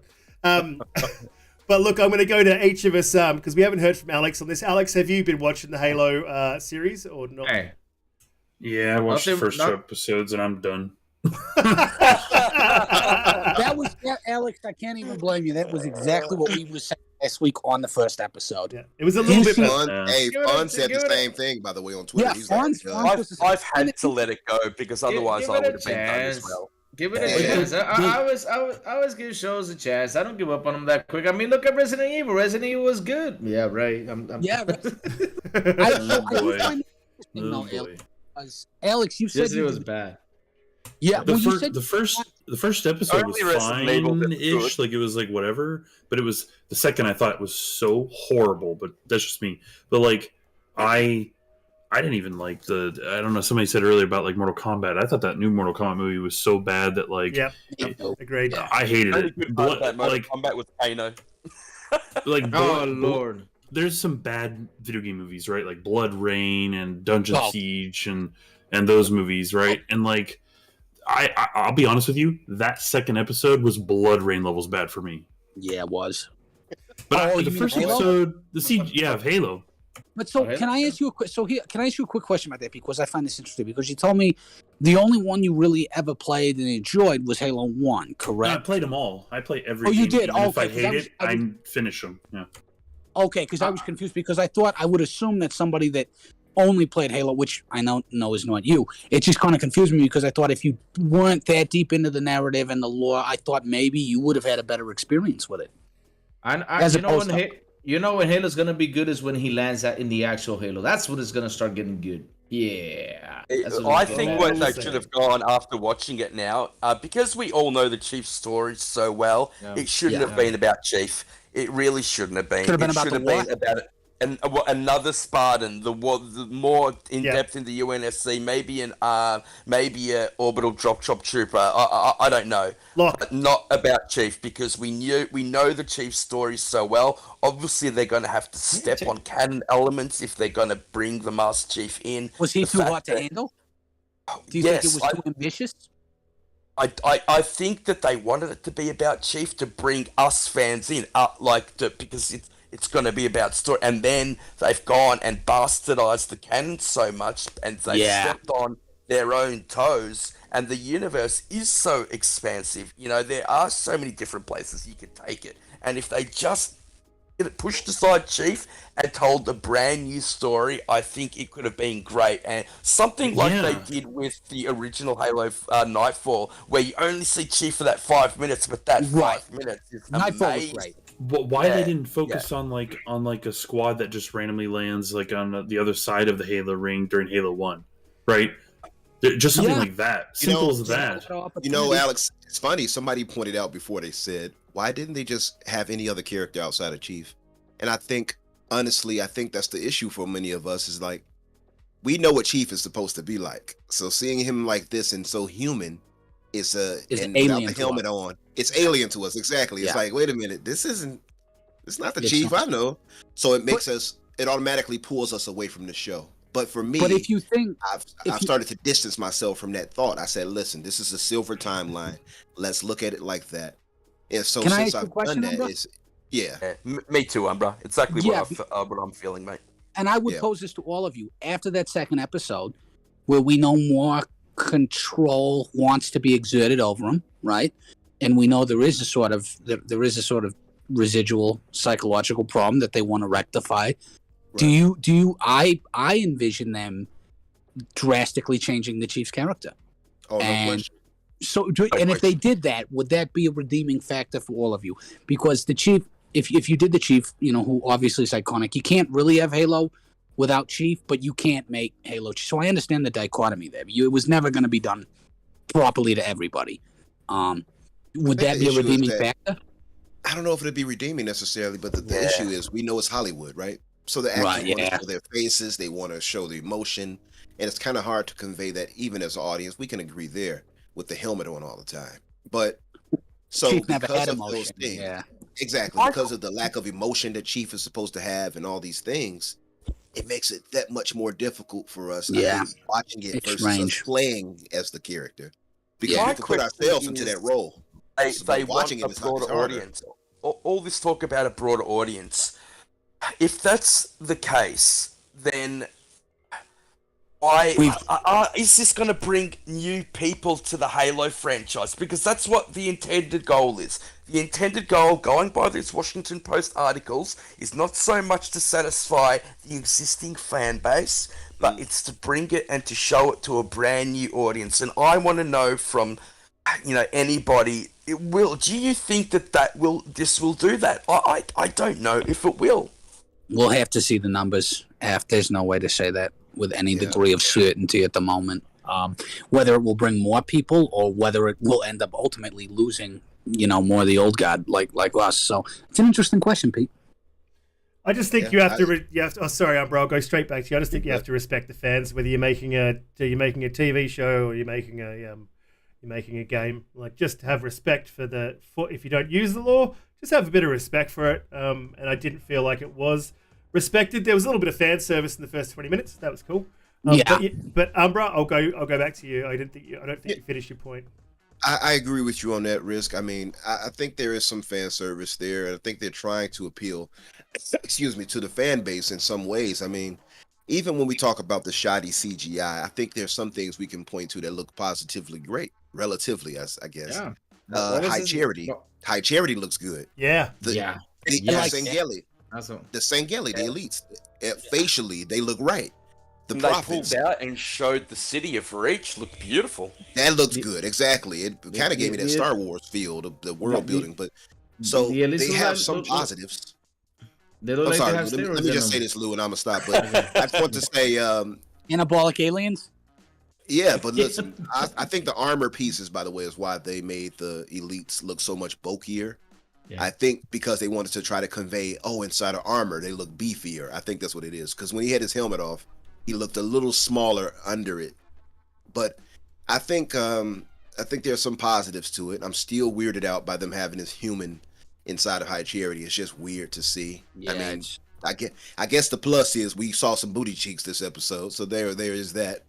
So, but I was going to say that I didn't expect any nudity in Halo, but yeah. all right, we got some cheeks out of it, Let me fellas. tune in right now.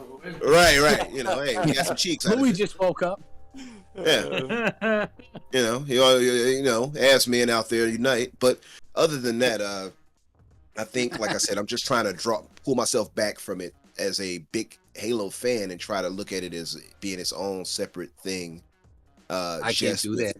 It's tough. Hey. It's tough to do. It really is. can't. But I want to give them more time. You know what I mean? I'm not going to quit out on the show. I just can't because I'm too much of a Halo fan. So I'm just going to watch it all the way through. If it's trash, I'm going to tell you it's trash. I'm not going to lie about it.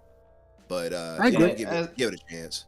But As I'll long say as- this too. Finally, I would say episode 2 I thought was narratively stronger than the Yes. first episode. Hey, as long as Master Chief blowing up stuff and chopping off heads and all that stuff, and you see all that blood and gush stuff, I'm in it. I don't care. The Yeah. plot for me is cool. I just want to see bullets Yeah, they- blowing up stuff and just him be Master Chief, because when he puts that helmet on, that's when he goes rocking. You know what they could have that's what- done? They could have taken a trip back to the 80s, like the 80s action movie where like the main protagonist was basically a piece of wood. And they could have, Like Arnold, right? you know, they could have Commando. made, like he could have like Exactly. a cigar. He should have lit a cigar when he took that helmet off. Like he should have just been like chomping on a cigar and like lighting it up. But shoot, you better shoot me up here. They should have. That's safe for Sergeant Johnson. That's Yeah. only for Sad Sergeant news Johnson. this week that Bruce Willis Get to the retired shit. from acting because he's got aphasia. Oh yeah, I saw rough that. one. Yeah, really, really sad news. He is one of the best. Unfortunate. John Shout out- McClane. Shout out to Aye. Yippee Ki yeah. Look, we'll move on. We'll move on with the topics because I know it's very, very late where Alex is. So we'll try to get through the next few topics quite quickly. And just a little bit of a news update. I don't think there's much for us to say on it. But Microsoft did listen to the community regarding the Twitter sharing button that was in the home screen. And they are going to leave it in, which is really cool. It's great that the Microsoft, Xbox does listen to the community and does give us basically what we want, which is a fantastic thing and a smart thing to do for a business that provides a service. They're also adding in a family pass. Look, this is not going to affect me. I don't think. I may get into sharing it around with maybe friends and my son or whatever, and then we might go and seeing what it is. There's no details really released yet. But does this interest you guys? Are you guys keen for a family plan? Is it going to help? A lot of people have been asking for it. Loving it. It's just I'm not even for me and my family, because we all have our own separate, with that family. We're territorial. But it's just for me. It's one more consumer-friendly move we're getting out of Microsoft, which is great for Game Pass. I love the fact that it would appear that Microsoft is now attempting to position Xbox and Game Pass as for the family, for multiple people. This is what you need in your house, like you need your Netflix subscription. And at the end of the day, I think it's up to 5 accounts. If we all have Ultimate here, I was going to say, how's it going to work with 5 people? I heard it'd be a $29 price point per month, right? That's what I heard. I've heard that that's only going to be allowed in one house. So that means when you take your Xbox to somebody else's house, because they need to work out these kids. That's They been don't want that's people been to debunked. abuse. Yeah, that's That's been been debunked. It's Okay. country, so in one country.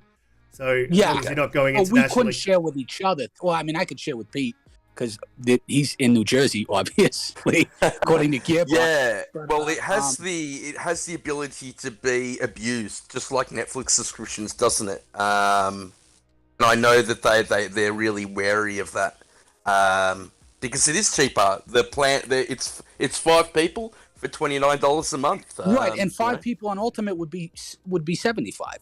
So it's Exactly. less than half the price if that's the Exactly. price point. I think this is great. This is great. I think there's gonna be kids growing up now that are gonna have Game Pass the same way they got Netflix. I think Xbox is gonna be synonymous with a family room, or at the very least Game Pass will be. And at the end of the day, it is cheaper. It is more consumer friendly. And granted, there's some concerns about the abuse that may or may not will invariably unfold.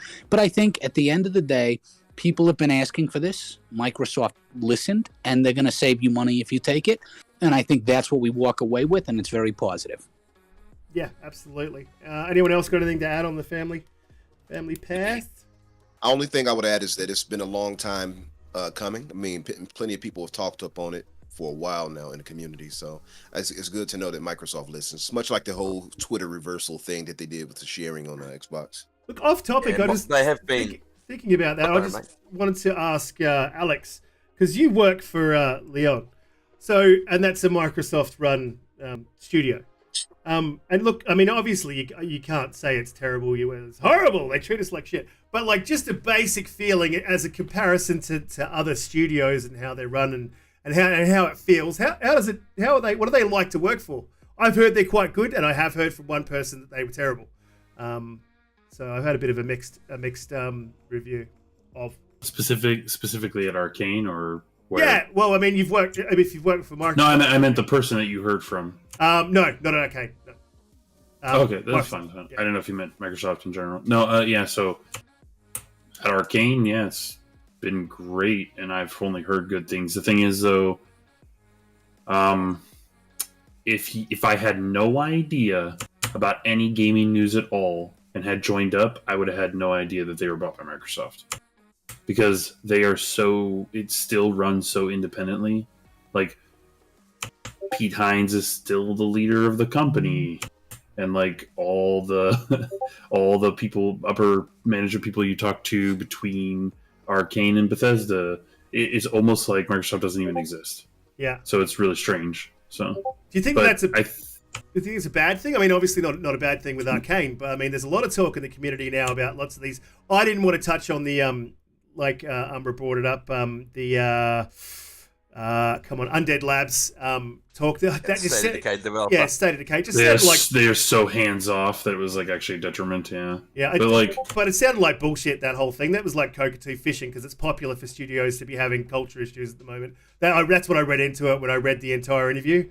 Look, I don't think. I mean, maybe that dude was harsh, but he started an indie studio, and I guess you got to crack the whip. I could be wrong, but Kotaku are a absolute dead website now. They're basically, nobody works there anymore. Everybody's moved on, and it's a clickbait article as far as I'm concerned. I don't think you can believe anything that comes out of Kotaku anymore.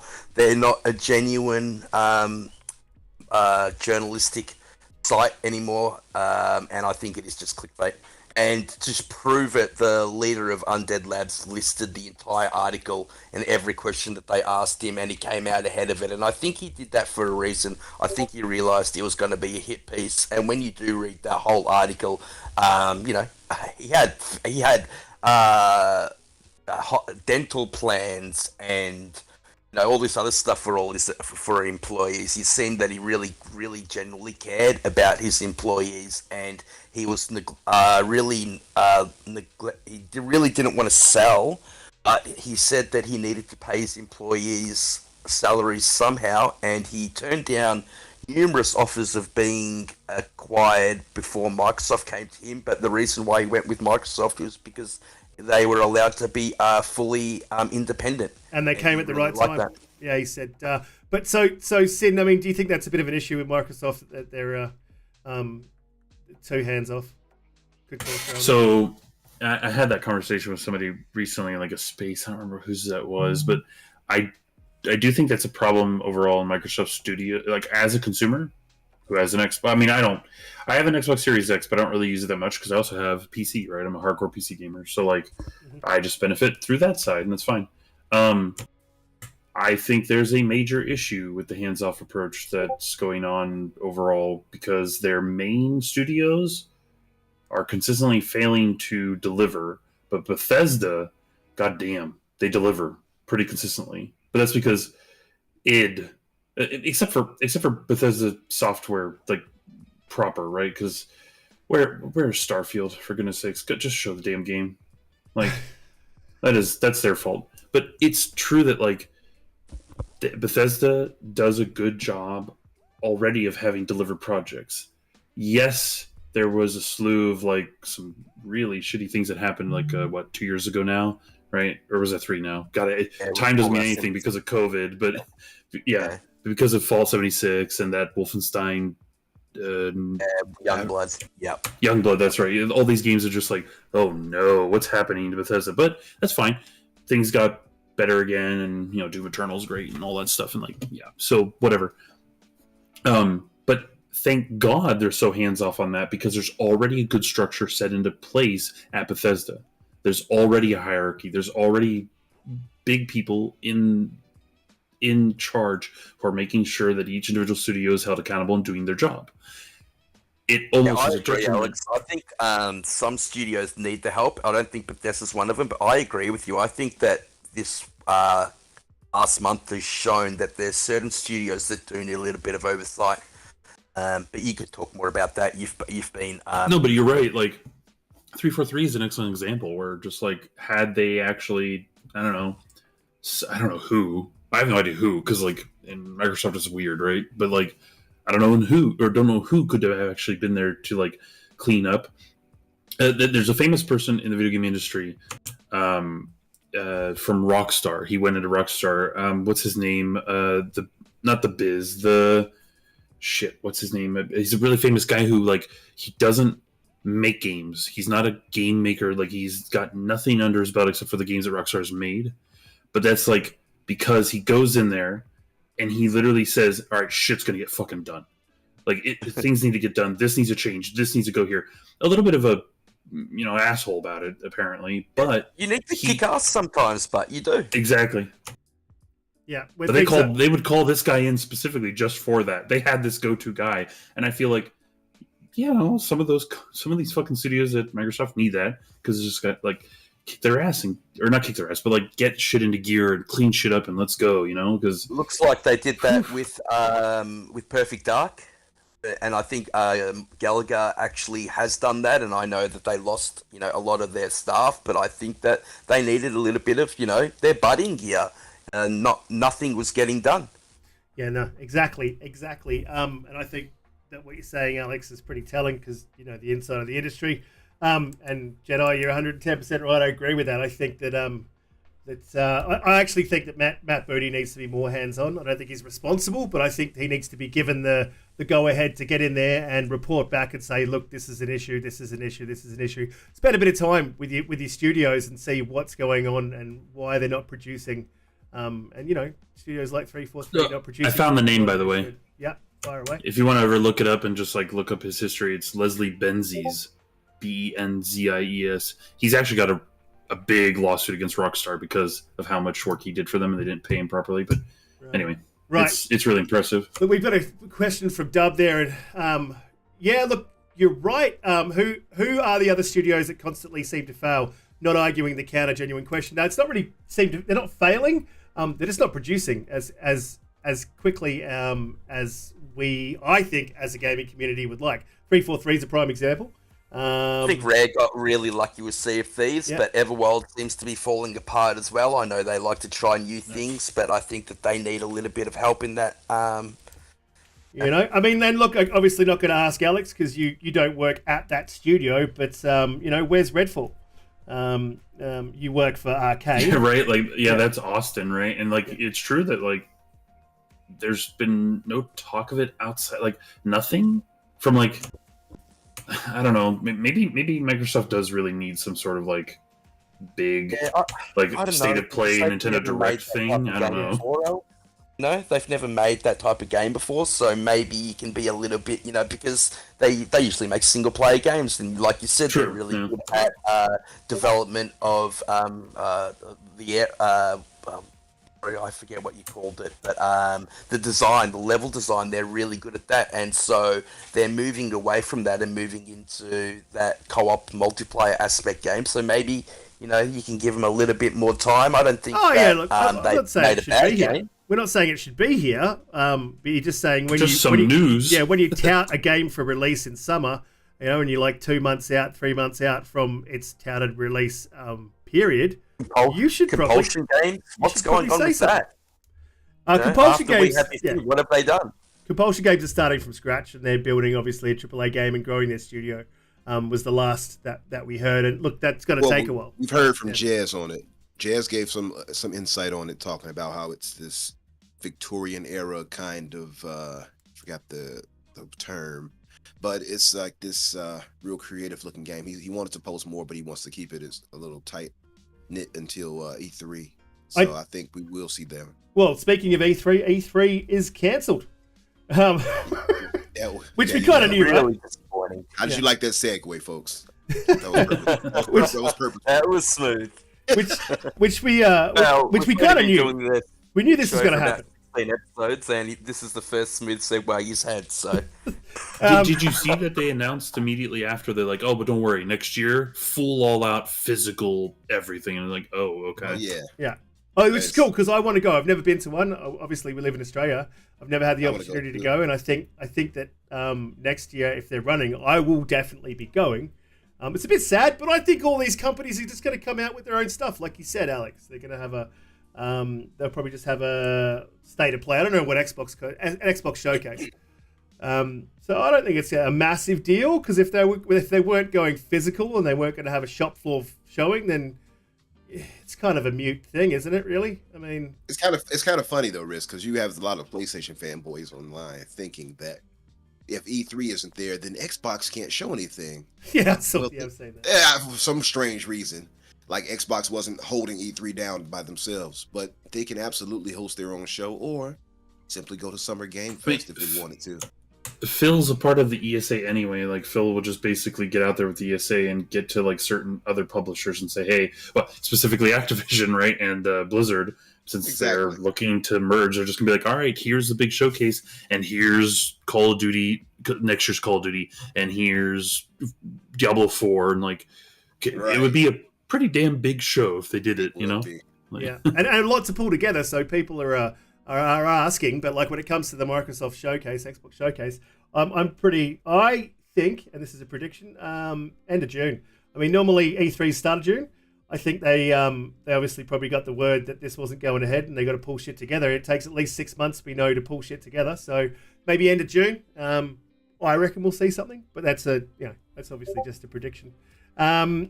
We will move on, try to push through the next topics, because Alex, as I know it's very, very late. that's fine for right now. That's all right. Like, Look, there was Quantic Dream. Sorry, went from an awesome segue to a terrible segue. but Alex, they're making Star Wars Eclipse, which is supposed to be an over-the-shoulder third-person action adventure, Sony's bread and butter, and Quantic Dream were looking to be acquired by Sony. They had a 3-game deal. They completed the 3-game deal. They weren't acquired, obviously, because of what was it called? Too Human, not Too. The last one they did was that was the last one. Yeah. Detroit. It was Detroit Become Human, I think. Detroit Become Human. That was it. I like Quantic Dreams. I'm sorry. Yeah. Yeah, I think they make some solid games. I think they've got potential, right? But I think the main takeaway from this is we're likely to get a multi-plat release out of this, right? I thought we would. I don't think so. It was already supposed to be multi-plat, but yeah. Yeah, I thought it was going to be regardless. Because it's Sony Star Wars. has a timed exclusivity deal. I think that whatever contracts they had in place, they will stick to.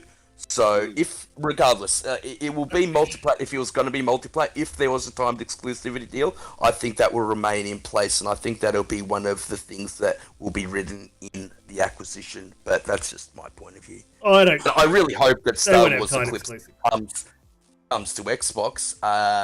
It's different for Quantic Dream. You know, they haven't made anything like this, so I'd like to see where they go. I think their games are interesting. I don't think they've really nailed any of their games yet, but they're good. You know what I'm surprised at is that they had this issue happen, and Disney didn't pull away from them, and they're still allowing them to have that license to make this game. I'm a little shocked by that. I'm shocked by it because they're still in arbitration. In France, it's called the procedure, which basically what's his face is. God, I don't remember what it is, but like sexual assault, sexual misconduct. What other things? David Cage is a bad person, terrible man, and fuck him. But yeah, like Tell us how you really feel. I love it. That was so blunt. I love it, Alex. I appreciate that.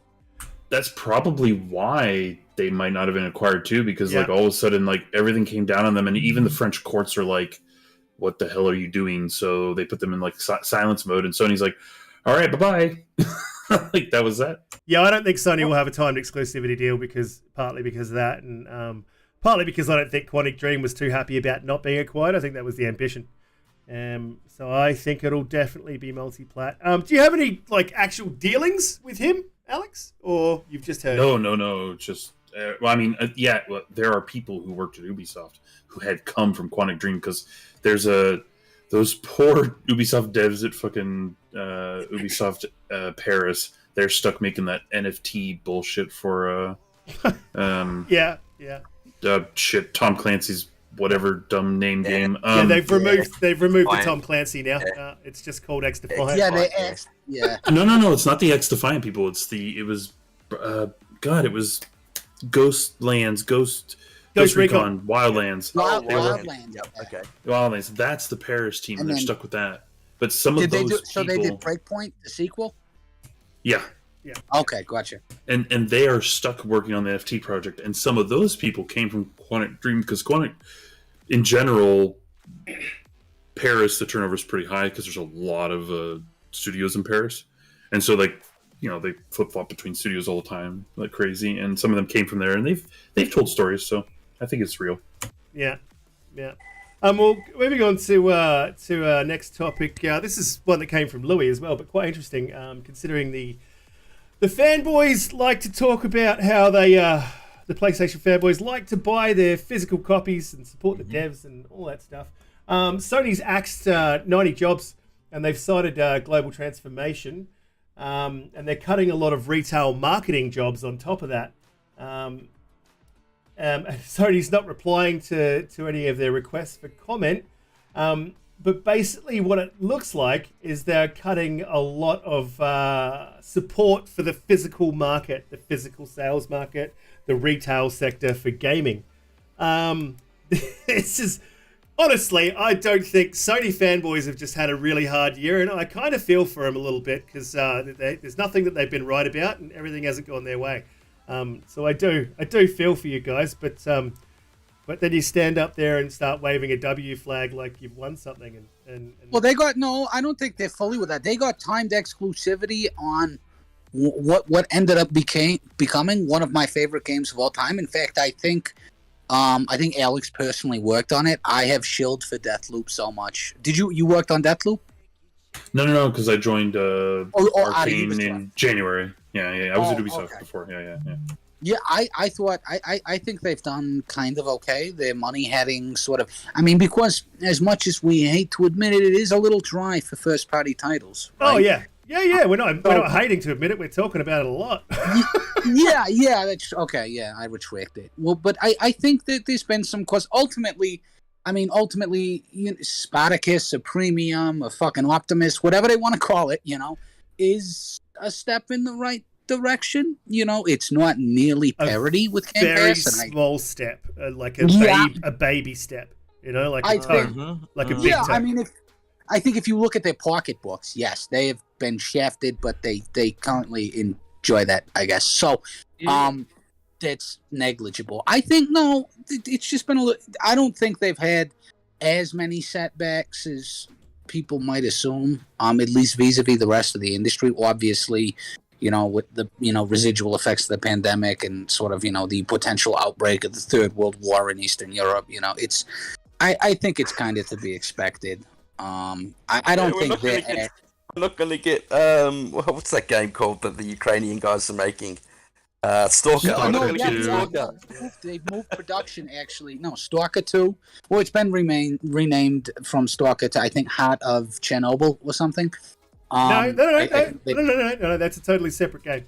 The Heart of Chernobyl's No, you're thinking of Atomic Heart. You think Atomic Heart is a separate game, but there was a nationalist Heart push of within- Chernobyl's a totally different game. That's also a different game.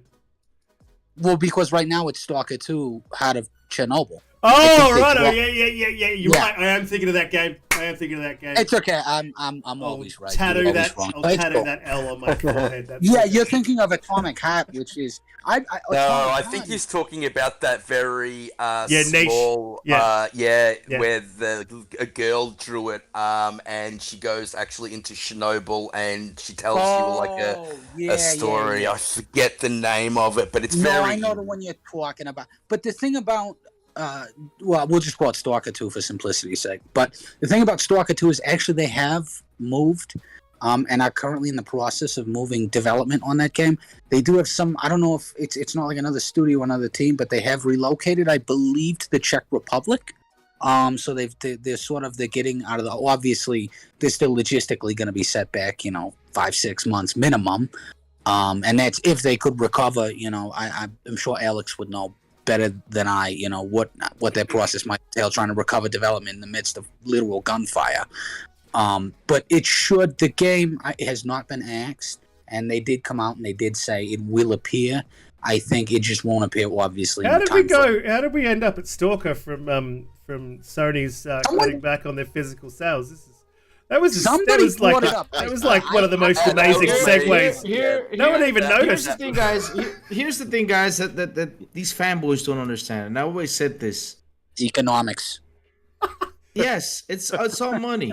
What are you guys going to think PlayStation's going to do if they're going to find a way to make things cost less and make money? They're going to try to figure out things. For example, the other day I saw a chart, right, on the physical sales versus digital sales. Digital sales are way higher right now than physical. And that's the thing, though. It's still going to keep on going because I talked with this the other day with a bunch of guys who love physical. I said, hey, guys, if you go right now and buy a new car, brand new car right now, it doesn't have a CD player anymore. It's hard for you to get a CD player in a car. Why doesn't it have a CD player? Because right now you got Spotify on your cell phone. All you gotta do is plug your thing in your Bluetooth, and you got your Spotify on your, and that's it. You can play all the music you want, any song you want, everything you want. So PlayStation is trying to do this, and yeah, sooner or later, I'm telling you, not so far away. We're not CDs and stuff like that will be gone, man. They will just be gone. That's it. So yeah. So what they're happens? Gonna change. What happens when we have like The Last of Us happens, and we get like a zombie apocalypse, and then we don't have internet, and we're not going to have Join the music. Fireflies. It's sad. Oh man! By the time that thing happens, I think we'll be we'll be long gone. Well, I don't know. I've only got so many guns, and Umbra's kind of local, so he's called one already. I mean, she has so many. It's easy. I'm here in Chicago. It's mandatory. Oh yeah, you got guns then, brother. I have VHS still here that work in my house. I have VHSs here that still work with VHS movies and all that stuff. But where the hell do I plug it? I need to get all those big old TVs, the big box thing, and plug them in there the for me to bubble watch. The bubble, yes, and that's the thing though. Technology is what? The ones that you used to have to get out of your chair to like change the channel. So you just watch whatever was on. Yeah, something like that. Yeah, or the big fat TV. In order to lift with the aux people. cables. Yeah. I can one up. the Yeah, aux cables, Louis, yeah. I've still got my beta working, mate. I've got a beta and I've got a CRT to plug it into. So whenever I want to watch any of those childhood movies that I taped from TV, I can still watch them, mate. Mr. Joanna Dark says I have 8-tracks and all, man. I got everything, man. If you go in my closet, I got CD burners. Do you remember when you can burn CDs? I got a big old CD I was burner. a very little kid. I remember that. I have CD burners. I have all that stuff. And nowadays, because this is thanks to the iPod. It's not thanks to Microsoft. Because everybody's like, it's thanks to Microsoft and Game Pass. No, guys. No, it's Apple. When Yeah. when the iPad came out, that's when people started downloading music into the iPad. After the iPad, then you got MP3 players and people just threw in that, and that's the truth. I'll just give a quick shout out to Apple. Thank you for running the show. You guys are absolutely fantastic. If you want to send me any free gear, you can contact me at riskitforthebiscuit@gmail.com. Nice. But yeah, you know, it's the truth though. So I don't understand why do the fanboys get mad when PlayStation changes something, because they're gonna change. They gotta get adjusted to what's coming to in the future. And if they don't read and just focus on what's going on now and focus on the past, that's not the issue though. That's not the issue. They do adjust. They immediately adjust, and they do some crazy mental gymnastics to try to make it fit with whatever their previous narrative was. So I was just about to say, do they Yes. get upset? I don't think they get upset when Sony does things to them. Nah. From what I've seen. they definitely don't. Oh no. Hey, Alex, I was going to say, by the way, you got Logical in the comments in the chat. He was saying that was you. It was him that you had the conversation with that you were mentioning. He mentioned it several times, so I had to make sure to give him that shout out because he was passionate.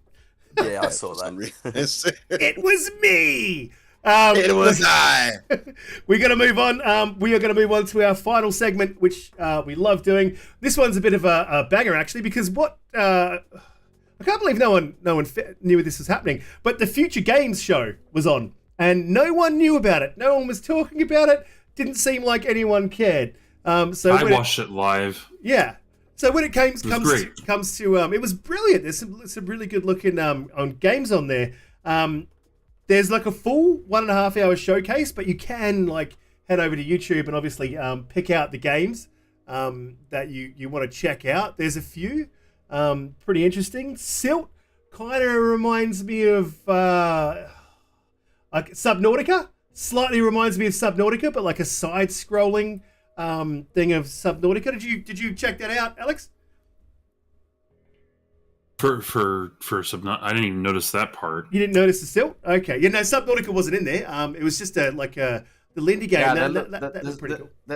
That silk game looks pretty cool. I was pretty amazed by just the way it is. You know, it reminded me of this game. What's this game called? It came out on Xbox One. It was like all shady and all that stuff. Oh man, I forgot. It was Limbo, right? Limbo, yeah. Limbo, yes. It looked like Limbo. Reminded me of Limbo. Limbo vibes, yeah. That game was so much fun. I remember because since I had a day one Xbox edition, they gave me Limbo like here for free since you got a day one Xbox One edition. I was like, okay, cool. What was the name of the game? Limbo. Oh, the game. The Silt. Oh, Silt. Yeah. Oh, Silt, I guess that one was something that I didn't. It just was like, yeah, whatever. So I don't even remember it. I mean, this oh one. man, this that looked fun. This one playing on the screen here is Gun Jam, and that looks pretty fun. Games. Yeah, That was Gun Jam thing, that's pretty cool. Yeah. He snaps the fingers every time he moves around. That's pretty cool. Have you played the? That's just like that other one. God, there's a game that's exactly like that. Ah, crap! I can't remember what the name of it is. It came out like 3 years ago now. Valorant? No, that's like this, where it's with a beat. You can only fire on the beat. Oh, yes! Yes, I remember that. I remember that. Oh, God. Yeah, it was like metal, like heavy metal. It would get into like a heavy. Yes, I remember that game. I can't remember the name of it. But that's Gord. We were talking about Gord. Gord's on the screen, was playing just then. There's so much that came out at this Future Games Showcase that some of it was touted for this year as well, which is really cool. Oh yeah, this one looked really cool. Of Vampire the Masquerade as well, which I think looks okay. Yeah. Looks pretty good. Yeah, Turbo. Yeah, so that's a different one though, right? Yeah, that's Well, there are two currently in development. So Swan Song and Blood something. You're right. Yeah, there's two in development right now. Yeah. There's also another one called Turbo Golf Racing, which if you are an Xbox insider, they actually have a beta happening for that. So if you head over to your Insider Hub and look through your previews, you'll find the Turbo Golf Racing one kind of looks a little bit like Rocket League, but you've got a golf ball. I'm excited for it. I'm Yeah. excited for that. It looks cool, right? Fun. It does. Yeah, that looks pretty cool. I saw that and I was like, whoa, that looks pretty cool. It's something different to Rocket League, which is gonna be fun. Yeah, It's gonna be way we cool. Maybe we should have some type of community night for it. Oh yeah, definitely. Not at 2 a.m. Not at 2 a.m. though. that's right. It was Gord. Gord is the one that I thought looked amazing. Yeah, Gord does look amazing. That's a former developer from we were talking about it on a show like 3 shows ago. The Cyberpunk guys, City Cyberpunk. Project Red. That's right, City Project Red. Yeah. But it's okay. but it's PC only at the moment, which is why I haven't really been paying too much attention to it. But yeah, it's made by City Project Red ex-developers. Yeah, man, and the Team 17. I mean, I guess we'd slate them as AA developers, but this is what's playing on the screen now. They've got some pretty decent stuff coming out. It looks like. So we're not going to be starved for third-party games, I don't think, in the back end of this year. Especially if you're on PC. I think PC players are making out better than any console that's on market. They always do. Yeah. They always do. Yeah. But pretty, par for the course. Yeah. I always hear so many people with the narrative. I hate it. It drives me nuts. Where they're PlayStation people, and they'll say something like, well, on PC you don't have all these games. I'm like, yeah, I don't. That sucks. But I've got all these other ones. So like, no one wants to play this. It's like, well, so I could say the same. Say no one wants to play those. Like, it's just like it's a nothing statement, right? Because there's a lot of amazing PC only games that should be on consoles. Like, duh. But they're just like Crusader Kings 3 just came to consoles. GTFO to come out on console. Like, when is GTFO? Oh, yeah, GTFO. That's such a good game. I love GTFO. That's such a good game. Yeah. Such a good game. I'm surprised it's not an early. Yeah. And I just don't get the chance to play it with them. And it's, it looks great. And it's perfect for Game Pass. It's perfect for Xbox. I've just had a genius idea. In preview mode. I would love to see Microsoft pull a support studio and then start courting some of these smaller PC companies, saying we'll port it to Xbox if you obviously assist us and give us the code. And that'd be great because then we'd be getting all these PC games. Xbox would be doing it, so PlayStation doesn't get them. A bonus, always a bonus. No, frankly, I don't care if PlayStation gets it or not. It doesn't bother me. This is what's so good about being a PC gamer right now. PlayStation's releasing all their games to PC. Xbox has been releasing Infinite and Forza Day 1 to PC. It's a great time to be a PC gamer. Yeah. It's a good time to be. It's a good time to be a gamer in any system, man. Really, it's true, mate. We really are in So the much golden age things- of gaming at the moment. Yeah, Not on Stadia. Not on Stadia. Not on Stadia. Not on Stadia. Not on Stadia. My bad. But Stadia should be long gone right now, isn't it? I think they're long Pretty gone. much, Should mate. be. Yeah. It should be. Well, look, apparently We're they're gonna wait streaming. it out. Their actual service, But I their was gonna- streaming service isn't bad. Apparently it's really good. I was and gonna it's say- kind of industry standard. Another thing, because I think you They're didn't mention. silt. Yeah. I didn't mention this. Xbox actually stole the person that had a lot to do with that and are using them to make one of their games. I forget her name, but she was integral in Stadia and what they were doing, and she's been moved over to Microsoft. I don't know if chat. Wait a can, second. Are you talking about Jade Raymond? No, not Jade Raymond. I know she's at Well, that's PlayStation. Someone Haven. else. I forget. Because she her was with name. Stadia too. So She was exactly, yes. No, it's someone else. I can't think of it. Oh, off that the was top of my head. interesting. They Hopefully started. chat can help me out. You talk about Jade Raymond, the one that's starting up that whole new Microsoft development studio Haven. that focuses primarily on cloud. Is that Jade Raymond? Yes. Yes. Not Jade Raymond. It's No, someone Haven else. Studio. she's at Haven with Yeah, PlayStation it's now. someone else. But you're right. exactly right, Whisker. That's who I'm talking about, mate. The person, and she is making a studio basically made from cloud. Well, it's actually not a studio. She's going to be working with all Microsoft teams, and she's going to be showing them the benefits of using And the third cloud party. for not They're pulling in third for party. not- Yeah. Yes, yeah, for not only gameplay but AI for all sorts of things. And she used to Physics. be at Stadia. Yeah. Yeah, Kim Swift. Thank you, Hargate, mate. Swift. I appreciate you, brother. Kim Swift. Bang on. Old Hargate. There's nothing really that he can't pull from the top of his head. I love that, dude. It's amazing. Yeah, like I actually, well, this wasn't a topic, and normally put this on your radar is the end of our show, but this is a really cool topic to just quickly gloss over before we hit the outros. Alex, did you see anything about this? Because this is really interesting. They can pull physics from the cloud. This gives you a lot more headroom on your actual local hardware to do a bit more. I mean, have you had any experience with the cloud? I don't know if you would have, being level design, but you'd be closer to it than us. Yeah, from level design side, no, not at all. But Yeah. the thing is, you'll never want to. Don't ever ask me a question about the cloud, because I will always say, "Fucking blast it from all gaming." I hate it. And that's just me. I don't like anything cloud. I don't want anything cloud. I want everything at least on the drive. I want everything to be able to call data immediately. I don't want to have to wait for any network hiccups. I don't have to wait for any, But that's the inevitable future. Gaming will all be cloud. I think we that all is know. when gaming is dead to me. Well, Yeah, I mean, but I don't think. I think that if you look at what Kim Swift is like, what I was talking about before, they're going to be transferring over a lot of the AI and things that don't need to be brought up immediately over to the cloud, and I think it has implications that we just don't quite know yet. In terms of, do I want to play a game natively straight off a device? I think I always will. But there are certain games that right now you can play without having to be on a console. But I think that the cloud holds all these possibilities, and I just don't think that we actually realize how integral to gaming it's going to be in the future. And I think that's what Quinn Swift is actually looking at, and her passion around that topic really inspires a lot of confidence in what they can do in the future. Yeah, look, it's pretty exciting to me.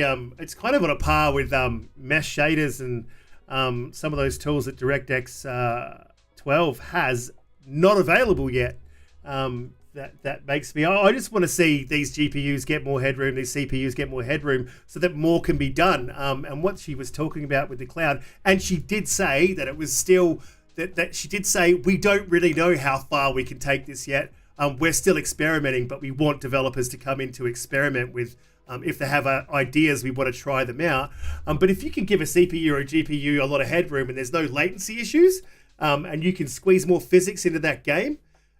Because I think that's the next frontier, right? We're gonna hit it. We've kind of hit not a graphical peak. I think we can go a little bit further, but I think physics is kind of the next big thing that we can really start to look at and work on in game development, in my personal opinion. And just cramming as much physics as you can into a game and giving it more realism. So to me, it's pretty exciting. Crackdown 3 showed that, didn't it? With I know Crackdown 3 didn't go well, but that multiplayer was offsetting a lot of the physics that they were doing in the destructibility of the environment. Yeah, it was. In PvP over to the cloud. And I know it got a lot of hate, but that was great technology that Microsoft still leveraged. I think Sea of Thieves, you look at the water physics in that game, all that is done on the cloud. It's just the beginning of this frontier. We're yet to see it come to full fruition. When it does, I think it's going to be great. We'll be dead by the time it actually comes to fruition, I'll be honest with you. I know that Rick is eating up they're ancient. So obviously, being as young and spry as me, I'll see it. Yeah. Like it's one of those things where it's like some of the concepts that some of these people have for gaming, I'm like, we're gonna be dead by then. Like there's so many things where I'm just like, there's no way. Like especially when people are talking about like algorithmically, there's a technological singularity, which obviously in your line of work you're no stranger to. I mean, if you look at the rate at which technology, just by virtue of existing, intrinsically develops more advanced technology, I mean, that is exponential. That's a singularity. So I guarantee you, we've made more technological advances where entertainment and game design is concerned in the last 5 years than we probably did the 20 before it. For sure. I don't think we'll be dead. I think that's hyperbole. But I do think, well, I think, Risk It, Umbra, and Pete will be dead. But I'll only have grandkids. I'll be able to.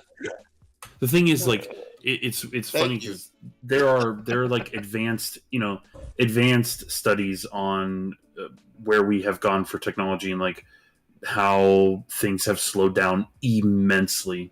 We're at a pace now on technological advances that it's slowed down so much so that we're actually about half of what it was during the Cold War era, right? But the reason why is because the Cold War era basically sparked that, right? Into the microchip, you know what I mean? But but we're so slow. So like, I just assume that we're never going to hit like a certain. Well, we will, but we'll be gone. Is the thing. Like it just doesn't make sense because the infrastructure is already so shit in the United States. And we're talking about the United States. Yeah, and even though it's shit here, it's still better than anywhere. I understand that. But what I'm asking is, 10 years ago, did you ever envision cloud gaming? Did you ever envision mobile gaming? Well, 10 years ago you did, maybe. But 2025? Mobile gaming, yeah. Yeah, there was mobile gaming even on, brick bar phones. But, I think the technology that people are talking about, I'm always a big proponent of discussing technology, no matter how remote, its inception might be. And that's because it is formulaic, it is exponentially algorithmic, the rate at which we we're not even cloud gaming officially. We're not actually cloud gaming, right? They're still running physically. I think that's the big problem. People are thinking like in this small, which the scale is fine, but it's like they're bottlenecking all data through one, with a server, and then they're bottlenecking it straight to you instead of like, hey, let's deliver half of this here and the other half this way. And that's the big problem. They're just like, it's either all or nothing. I don't know why they do that.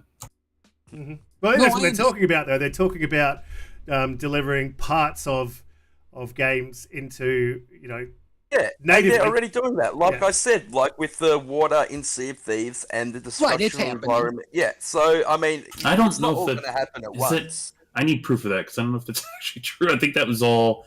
Oh, he calling you a liar, speak. dude. No, specifically. I think they told people that, but I just don't think they did it. Now he's calling you gullible. It could be marketing speak. I mean, you're more in the industry. You know what they. It just seems like a weird thing to shove off because the system was capable to do it, so it's like they didn't need to. Yeah. I don't know. Would they just make up bullshit so that they can drag people in? Yeah, it's possible. I can see any company. Crackdown 3 is the most excellent example. Remember Crackdown 3 with the power of the cloud? We're going to do this in 2014. I do. 5 Yeah, fucking but years that was the later. I very enjoy- first. That was I the enjoy very Craig time. Conway. Yeah, that was the very time. That first time they used it, and they did show that demo of the destructible environments, and it was implemented. It was implemented, very early, and they had a lot of problems in development of that, Yeah. And they You know what still happened did it. though?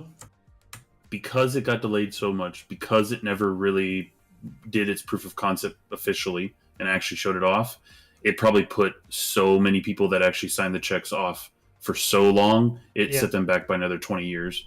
Like, it's just that bad. Yeah, Until look, the old... I could definitely. I until wouldn't the say old- 20 years, but maybe. Well, I say 20 years because the old guard needs to get out before people start to redo. You know what I mean? Like, the 56-year-old men of gaming who've just been sitting up there for so long and too long and need to be removed because they're ruining gaming from the inside out. And AAA gaming has become nothing but a cesspool of bullshit game design concepts that are constantly feeding on each other instead of creating anything unique or new. That's my rant. So, like, basically, what I you're heard it saying here first. I'm definitely going to clip that. right. So basically, what you're saying, if I'm not mistaken, is that all these old people playing video games are dragging us down. Am I right? Yeah, exactly. Damn old Yeah. people. God, I hate Umbra. when Wait a minute. Why was I singled out? I just said old people. I mean, yeah, I didn't say anything. Look, Where's we're gonna. Bushido when you need him? I'm gonna Oh, wrap God, up. I forgot he's so much older. I'm going to wrap up the Yeah. show, man. And before we do wrap up the show, we haven't shouted out the chat during the show, and I apologize for that. You guys are absolutely amazing. I've been reading everything that comes in. As I say every week, I'm doing stuff in the background, so it makes it difficult for me to respond sometimes. But you've all been fantastic. Thank you for all coming to the show, powering the show. You guys are great. The ones that come back every week, absolutely amazing, and we appreciate you more than you know. And the guests, you guys have been absolutely amazing. It's been very interesting. I love having dissenting opinions. I love it. I love having people who disagree with my opinion, with everyone else's opinions. I love it. I love that stuff because that's when you can really get an interesting conversation and sometimes get down to the nitty gritty of what things are. So thank you guys for coming on the show, Crazy Louie. Let us know where the people can find you on Twitter, XIP, and what you're up to and what you will be playing in the future. Oh, you guys can find me at Crazy Louie Gaming in Twitter. And also you can find me every Wednesday at Crazy Louie Gaming YouTube channel in Xbox International, where me, Sour Blow, Mr. Joanna Dark, and also Silent Cypher are on, talking about what's going on on the weekly news. And also, me and Sour Blow do a channel on Tuesday on his YouTube channel, Sour Blow Gaming, which is called Gaming Lobby, where we speak Spanish and talk about the weekly news in Spanish. So if you guys are from the Spanish community, come and join us. And what am I going to play in the future? Well, I'm going to stick to Elden Ring for now. That's it. I'm not going to play anything else but Elden Ring. We got to beat that game. Awesome, man. Awesome. And again, thank you for coming on the show. Yeah, and thank you, Riskit, for inviting me to the show. It's been a lot of fun with you guys, really. Hanging out with you guys. It's been funny and hilarious. Loved it. And you didn't get put in timeout, mate. Yeah, not once. Right. Oh yeah, no time out. Yeah, I behaved good. Oh, that means, so I can wish. Oh, because here's the thing though. So I can say this real quick. When the other day we were talking about WWE games, and I said, "Oh, well, my created character in WWE, his name was Wee Wee Man," and I got so I can say it now. And now I won't get a timeout, so I'm pretty good. We'll never put you in timeout, Louis, mate. Yeah, Never. Yeah, no, Louis, they invited me on the show, and I got warrants in like 22 states, so you're fine. Fantastic. We'll move on to Alex. Mate, thank you for coming on the show, spending time. I know it's very, very, very, very, very late there. I did try to condense the show a little bit for you so you can get some sleep, man. Oh, it's fine. It's fine. But yeah, thank you very much for coming on the show. Just let people know where they can find you if you want them to find you, and what you'll be playing in the future. Yeah, well, thanks very much for having me. And you can find me at Sin by Games on Twitter. And then from there, there's a pin post. You can add me on whatever platform you feel like it. And what I'm going to be playing in the future is going to be catching up on Destiny 2, because Elden Ring and Forbidden West and all these damn games destroyed me. I didn't have time to get into Destiny 2. I need to catch up. I'm too far behind. Awesome. Awesome. Yeah, it's I can't get into Destiny. It's too late for me to join now. It's got that game is for new players. They look at it and they're just like, "What is this mess?" Yeah. But they've got a massive community, so there's if they bring in like a couple hundred players a month, that's pretty big. All right, and our usual panel. I'll go to Jack first, our newest panel member, mate. Thank you for joining the show. It's fantastic to have you on every week. Yeah, I'm gonna have to get a translator for those massive words that you love to use. That's all right. We'll take it out of your pay, so you won't have medical. But thank you for coming onto the show as a panel member. You taking medical, you prick. Just let people know where they can find you, what you're up to, what you be playing. Sure, you can find me on Twitter at the Jack Astronaut. You can also find me here at the appointed time. I'd like to thank the Academy. No, but it's great being here. Shit, don't slap Chris. Yeah, I'm gonna say Umbra's gonna walk over and just slap me. No, I probably. We're staying away from that, mate. We almost made it throughout the whole show without. I know. I had to get it, man. I love Chris Rock. The slap heard around the world. That was absolutely sensational. No, it's a pleasure being on here with you guys. It's ever since I met you guys, it's just been a great time talking gaming, playing with you guys, doing all kinds of things. And I really love hanging out with all three of you miserably geriatric asses at every opportunity. Same to you, you damn whippersnapper. Yeah, I know. Right? Come back when your balls drop. No, I got you. Especially to the guests, you guys, I see those names. And I see you guys here all the time, and I talk to the guys, and it just means the world to them that you guys show up and you're so engaging and ask those questions. So, in the chat, and the guest that came here today, Louis, sabes que te amo, I love you, brother. And then Alex, thank you so much for dealing with the Atlantic for us to be here with us and to give us some insight into the industry. And I look forward to seeing everybody at the next available opportunity. Awesome, fantastic. Look, I'll move to Umbra. Man, fantastic show once again. Thanks for being a panel member and coming on every week and giving us your takes. Where can we find you? What are you going to be up to? What are you going to be playing? A little bit of Halo. You guys can find me on Twitter, of course. I'm Infinite Umbra or Umbra Infinite. One of the two you'll find me, and of course on Xbox under Superhavoc. We got to get some more community game nights going. Tomorrow we'll have a Halo community game night tomorrow night, which will probably be. Oh, I thought it was Gears. For you guys. I thought it was Gears tomorrow. Yeah, I got to know if it's Gears to install it. It'll probably be both. It'll probably be Gears and Halo, but knowing J-Rock, because J-Rock is hosting it, so it'll probably be. It'll be Halo. Both. Yeah. But you all should definitely join us. I know Hargeet, I know you joined us before, and a few other people in the chat may have been there as well. Boba Fett, I know you were there. So yeah, you guys join us. Alex, I don't know if I have you on Xbox, brother, but if not, add me, Superhavoc.